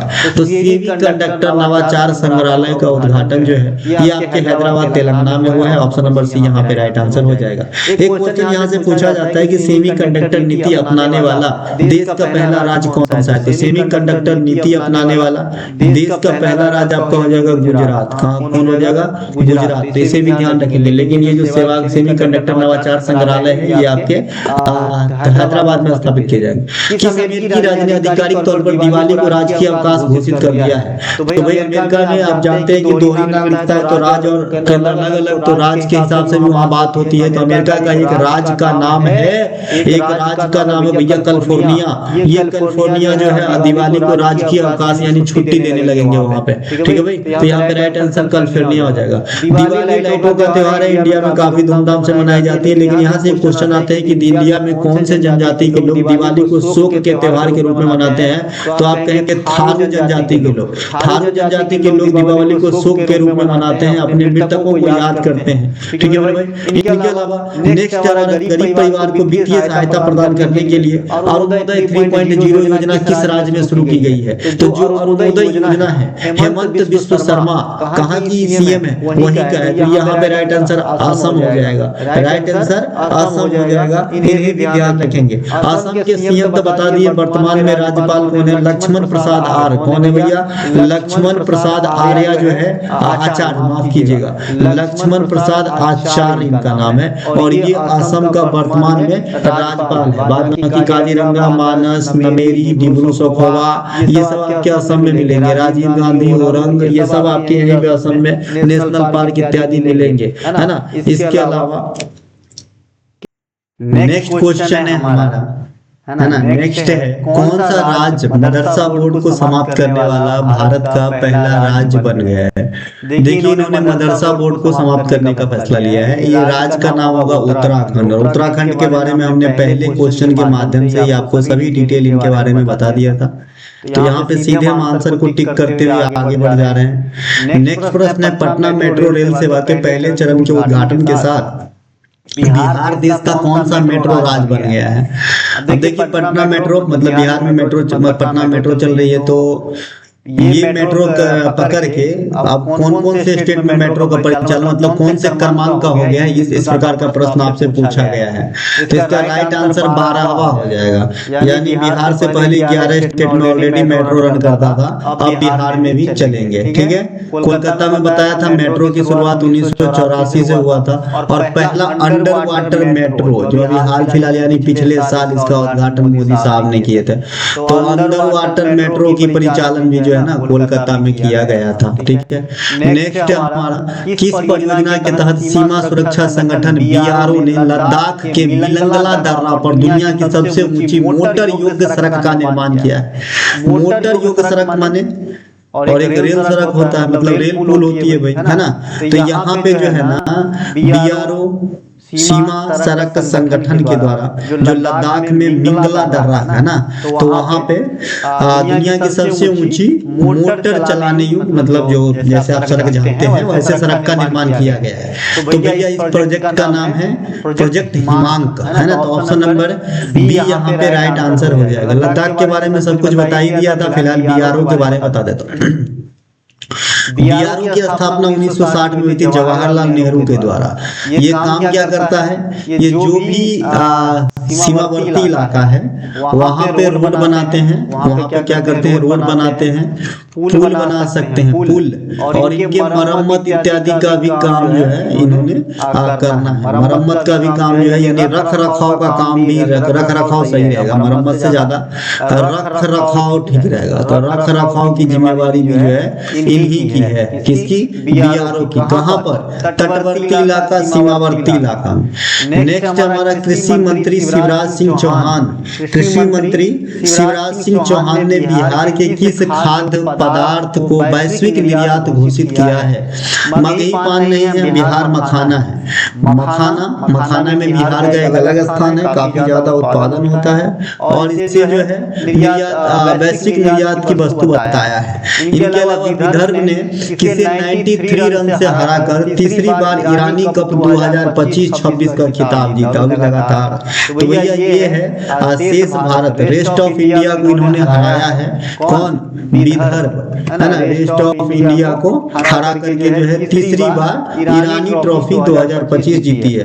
देखिए ये जो आपका विदर्भ है, यहाँ पे किसी स्टेट का नाम का पता तो नहीं चल रहा है, तो बताना ये महाराष्ट्र का ही टीम है। ठीक है भाई। इसके अलावा नेक्स्ट हमारा मतलब महाराष्ट्र में 2 टीम खेलते हैं। भारतीय नौसेना ने किस नाम से विशाखापत्तनम में अपना दूसरा पनडुब्बी रोधी युद्धपूत जलावतरण किए हैं, है ना। तो इसका नाम है आईएनएस अनुरोध। तो यहाँ पे option number C right answer हो जाएगा। इस एंड्रोट से आपको और याद रखना है, एंड्रोट द्वीप भी है ना। एंड्रोइड क्या है? द्वीप है, आइलैंड है। ये कहाँ पे है? ये लक्षद्वीप में है ना, लक्षद्वीप में। और ये लक्षद्वीप के सबसे बड़े जो है आइलैंड है एंड्रोइड। कई बार आपके एग्जाम में पूछे गए हैं, इसके नाम से मिलता जुलता था इसीलिए बता दिया। वैसे ये भी पूछा जाता है लक्षद्वीप में कितने द्वीप हैं, तो आप कहेंगे 36 द्वीप है लक्षद्वीप के अंदर। और ये लक्षद्वीप वो केंद्र शासित प्रदेश है जो सबसे अधिक पढ़े लिखे केंद्र शासित प्रदेश है, और सबसे सबसे अधिक बनावरण वाले केंद्र शासित प्रदेश है। बनावरण मतलब जैसे इंडिया में एमपी सबसे अधिक बनावरण वाला स्टेट है ना, वैसे ही लक्षद्वीप जो है सबसे ज्यादा बनावरण वाला केंद्र शासित प्रदेश है, लेकिन अकॉर्डिंग टू परसेंटेज। इनके अलावा महाराष्ट्र सरकार ने नवी मुंबई अंतर्राष्ट्रीय हवाई अड्डे का नाम बदलकर कब क्या कर दिया है? तो महाराष्ट्र सरकार ने नई मुंबई अंतर्राष्ट्रीय हवाई अड्डा जो अभी उद्घाटन तो हो गया, ट्रायल वगैरह चल रहे हैं, फुल फ्लेज में नहीं चल रहे, इनका नाम है डीबी पाटिल हवाई अड्डा, दिनकर बालू पाटिल हवाई अड्डा। ऑप्शन नंबर यहाँ पे सी हो जाएगा। यहाँ पे लोक नृत्य लिखा गया है, क्योंकि महाराष्ट्र में जो है मराठी टोन रहेगा तो यहाँ पे लोक नेते लिखा जाता है, लोक नेते है ना, लोक नेते डीबी पाटिल अंतरराष्ट्रीय हवाई अड्डा। इसके अलावा टाइम मैगजीन द्वारा जारी टाइम्स 100 नेक्स्ट सूची में शामिल होने वाली दुनिया की एकमात्र क्रिकेटर कौन बना है? टाइम मैगजीन द्वारा जारी टाइम्स 100 नेक्स्ट सूची में शामिल होने वाली दुनिया का एकमात्र क्रिकेटर यशस्वी जायसवाल है। सभी जानते होंगे इनको, यशस्वी जायसवाल को, इंडिया का युवा खिलाड़ी है। इनके अलावा फोर्ब्स की सूची के अनुसार $500 बिलियन की कुल संपत्ति वाला इतिहास का पहला व्यक्ति कौन बना है? तो और कौन बनेगा? Elon Musk. एलन मस्क कई सारे कंपनियां चलाते हैं है ना, एलन मस्क जो है ना कई सारी कंपनियां चलाते हैं, जिसमें टेस्ला कार वगैरह बनाता है टेस्ला, ये काफी पॉपुलर कंपनियां हैं। इन्होंने एक हाइपर लिंक भी चला रहा था पहले, हाइपर लिंक, पेपाल भी चलाया था, पेपाल शायद यहीं से इनकी जर्नी स्टार्ट हुआ था। पेपाल जो है ना एक क्या बोलते हैं उसको, मनी ट्रांसफर करने का मेथड होता है, ये कंपनी इन्हीं का है ना, पेपाल भी इन्हीं का है, हाइपर लिंक, ट्विटर जिसे एक्स कहते हैं तो ये भी जो है इन्हीं का है, एलन मस्क का ही है। इनके अलावा भारत का पहला चीता सफारी किस राष्ट्रीय उद्यान में शुरू किया गया है? तो चीता सफारी जो है ये आपके कोनो राष्ट्रीय उद्यान में, ये तो आप बिना जाने ही ऑप्शन मार सकते हैं, जहाँ चीता रहेगा वही ना लोग चीता को देखने के लिए गाड़ी में बंद होकर जाली वाला गाड़ी में देखेगा। तो ये कोनो राष्ट्रीय उद्यान ये कहाँ पे है? एमपी में। अब प्रोजेक्ट चीता के तहत जब भारत में नामीबिया से चीता लाया गया था पहला खेप में, तो यही कोनो में रखा गया था, ठीक है।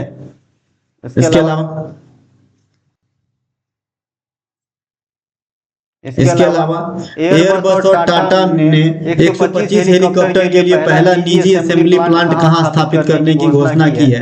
तो ये एयरबस और टाटा ये कर्नाटक में घोषणा किया है अपना प्लांट लगाने की। नेक्स्ट, केंद्रीय मंत्रिमंडल ने भारतीय गीत वंदे मातरम के कितने वर्ष पूरे होने के उपलक्ष्य में राष्ट्रव्यापी समारोह की मंजूरी दी है? तो 150 वर्ष पूरा होने के उपलक्ष्य में जो है राष्ट्रव्यापी समारोह की मंजूरी दी है।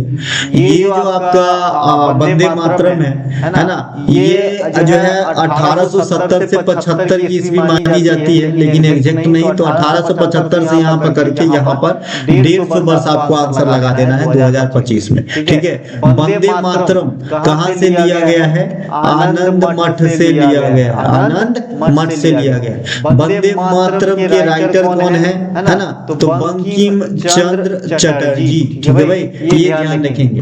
राष्ट्रीय गान जो है जनगण मन वो भारत विधाता शीर्षक में प्रकाशित हुआ था, और इनके राइटर कौन है?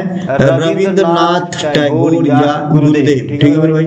इसके अलावा जो वंदे मातरम है ये कोलकाता के अधिवेशन जो हुआ था 1896 में, जिसकी अध्यक्षता रहमतुल्लाह सयानी कर रहे थे, कांग्रेस के कोलकाता अधिवेशन 1896 के, वहां पर पहली बारी गाई गया था। और जो आपका राष्ट्रीय गान है ये 1911 कोलकाता अधिवेशन में ही, लेकिन इसकी अध्यक्षता भीषण धर कर रहे थे, ठीक है भाई। दोनों बात ध्यान रखेंगे, भीषण नारायण धर कर रहे थे, ठीक है।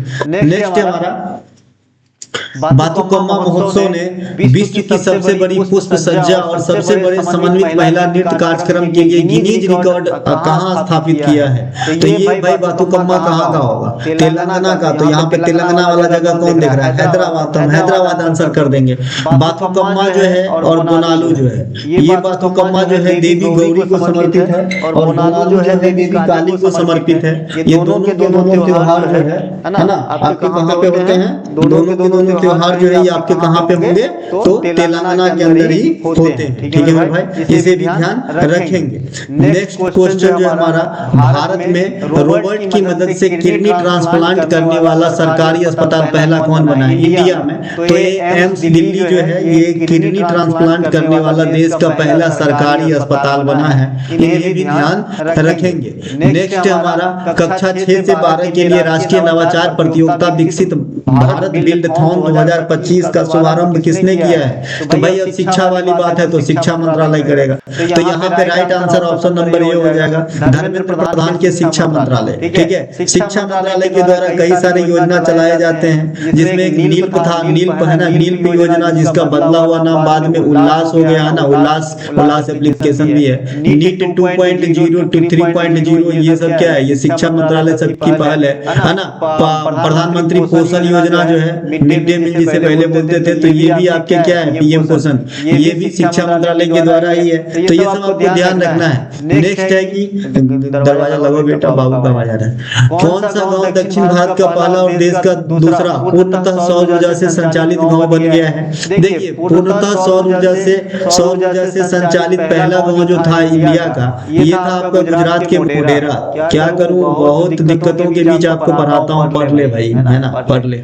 मोढेरा ये आपके गुजरात में है ना, ये सौर ऊर्जा से संचालित देश का पहला गांव था। लेकिन अगर साउथ इंडिया का पहला सौर ऊर्जा से संचालित गांव कहेगा तो नागर कर्नूल डिस्ट्रिक्ट है ये तेलंगाना में। ठीक है, तो वहां पे सौर ऊर्जा से पहला संचालित गांव जिसे कोंडा रेड्डी पल्ली नाम दिया गया है। ये गांव का नाम है कोंडा रेड्डी, है ना, कोंडा रेड्डी। साउथ के पिक्चर में ऐसा नाम भी रहता है, कोंडा रेड्डी पल्ली, ये गांव का नाम है, जो नागर कर्नूल डिस्ट्रिक्ट तेलंगाना में है। ये इंडिया का पहला, सॉरी साउथ इंडिया का पहला सौर ऊर्जा संचालित गांव होगा। वैसे ओवरऑल सौर ऊर्जा से संचालित इंडिया का पहला गांव मोढेरा, और सौर ऊर्जा से संचालित पहला शहर सांची था। ठीक है भाई। नेक्स्ट हमारा, दुनिया का सबसे ऊंचा पुल हुआजियांग ग्रैंड कैनियन ब्रिज कहाँ खोला? हुआजियांग ग्रैंड कैनियन ब्रिज जो है ये ऑप्शन नंबर सी हो जाएगा, गुइजोउ चाइना के अंदर खेला गया है। देखिए चाइना का चारों जगह का नाम दे दिया गया है ना, तिब्बत चीन ये थोड़ा हटा दे तो, है ना, तो यहाँ पे आपको थोड़ा दिक्कत हो जाएगा, तो ये जगह का नाम याद रखिए। लेकिन इसमें तो ज्यादातर केस में जब इंडियन पूछेगा तो देश पूछेगा, इसमें चीन भूटान ऐसा नाम देगा, चीन मारना है, म्यांमार भी दे सकता है, क्योंकि जो भी बौद्ध धर्म बढ़त वाला देश है वो ऐसे ही से नाम ही रहता है। वहाँ पे बौद्ध धर्म वाला देश भूटान भी है, चाइना भी है, म्यांमार भी है ना, श्रीलंका भी है। किस भारतीय अभिनेता और गायक को एमी पुरस्कार 2025 सर्वश्रेष्ठ अभिनेता की श्रेणी में नॉमिनेटेड किया गया है? गलती मत करना, यहाँ पे कोई बहुत बड़ा नाम जो आप जानते नहीं, ये दिलजीत दोसांझ। ठीक है, इनको जो है नॉमिनेट किया गया एमी पुरस्कार 2025 के लिए। नेक्स्ट हमारा, एशिया की सबसे बड़ी अपशिष्ट जल उपचार संयंत्र का उद्घाटन कहाँ किया गया है? तो एशिया का सबसे बड़ा जल अपशिष्ट उपचार संयंत्र का उद्घाटन ओखला में किया गया। ये ओखला का है, दिल्ली, है ना, तो ये ओखला आपका आंसर हो जाएगा, ओखला। ठीक है भैया। इनके अलावा एशिया का सबसे बड़ा मसाला बाजार भी दिल्ली में ही है। एशिया के सबसे बड़ा मसाला बाजार, थोक मसाला बाजार, जहाँ से इंडिया के अलग अलग जगह पे मसाला जाती है खरीद के बेचने के लिए। तो ये आपके कहाँ पे है? दिल्ली में ही है, दिल्ली में ही है एशिया की सबसे बड़ा थोक मसाला बाजार। इसका नाम क्या है देखो, मैं अभी भूल रहा हूँ। चाय के साथ क्या कहते हैं? खारी बावली इसका नाम है ना, खारी बावली जो है इसका नाम है, जो दिल्ली में है, और एशिया की सबसे बड़ी मसाला का जो है क्रय विक्रय यहाँ पे होता है। इनके अलावा एशिया की सबसे बड़ी बस टर्मिनस मैंने पहले ही बताया था, और फिर जो है आपके रेलवे ने पिछले साल रेलवे का जब था वहाँ पे पूछा भी था, ये चेन्नई में। ठीक है, तो इन्हें ध्यान रखेंगे, एशिया के सबसे बड़ा बस टर्मिनल है चेन्नई के अंदर। इनके अलावा ये लास्ट क्वेश्चन का आंसर मैंने बताऊंगा, आप ही बता देना। इसमें मैं पहले 100 क्वेश्चन कराऊंगा, 2 घंटे से ज्यादा हो गया होगा मेरे ख्याल में, है ना। तो इतना में जो है अभी मैं 204 भी करा दूं तो 4.5-5 घंटे हो जाएगा, फोन देखोगे, और मैं भी थोड़ा सा और भी काम रहता है, तो मैं दूसरे पार्ट में आधा क्वेश्चन ले आऊंगा बचा हुआ।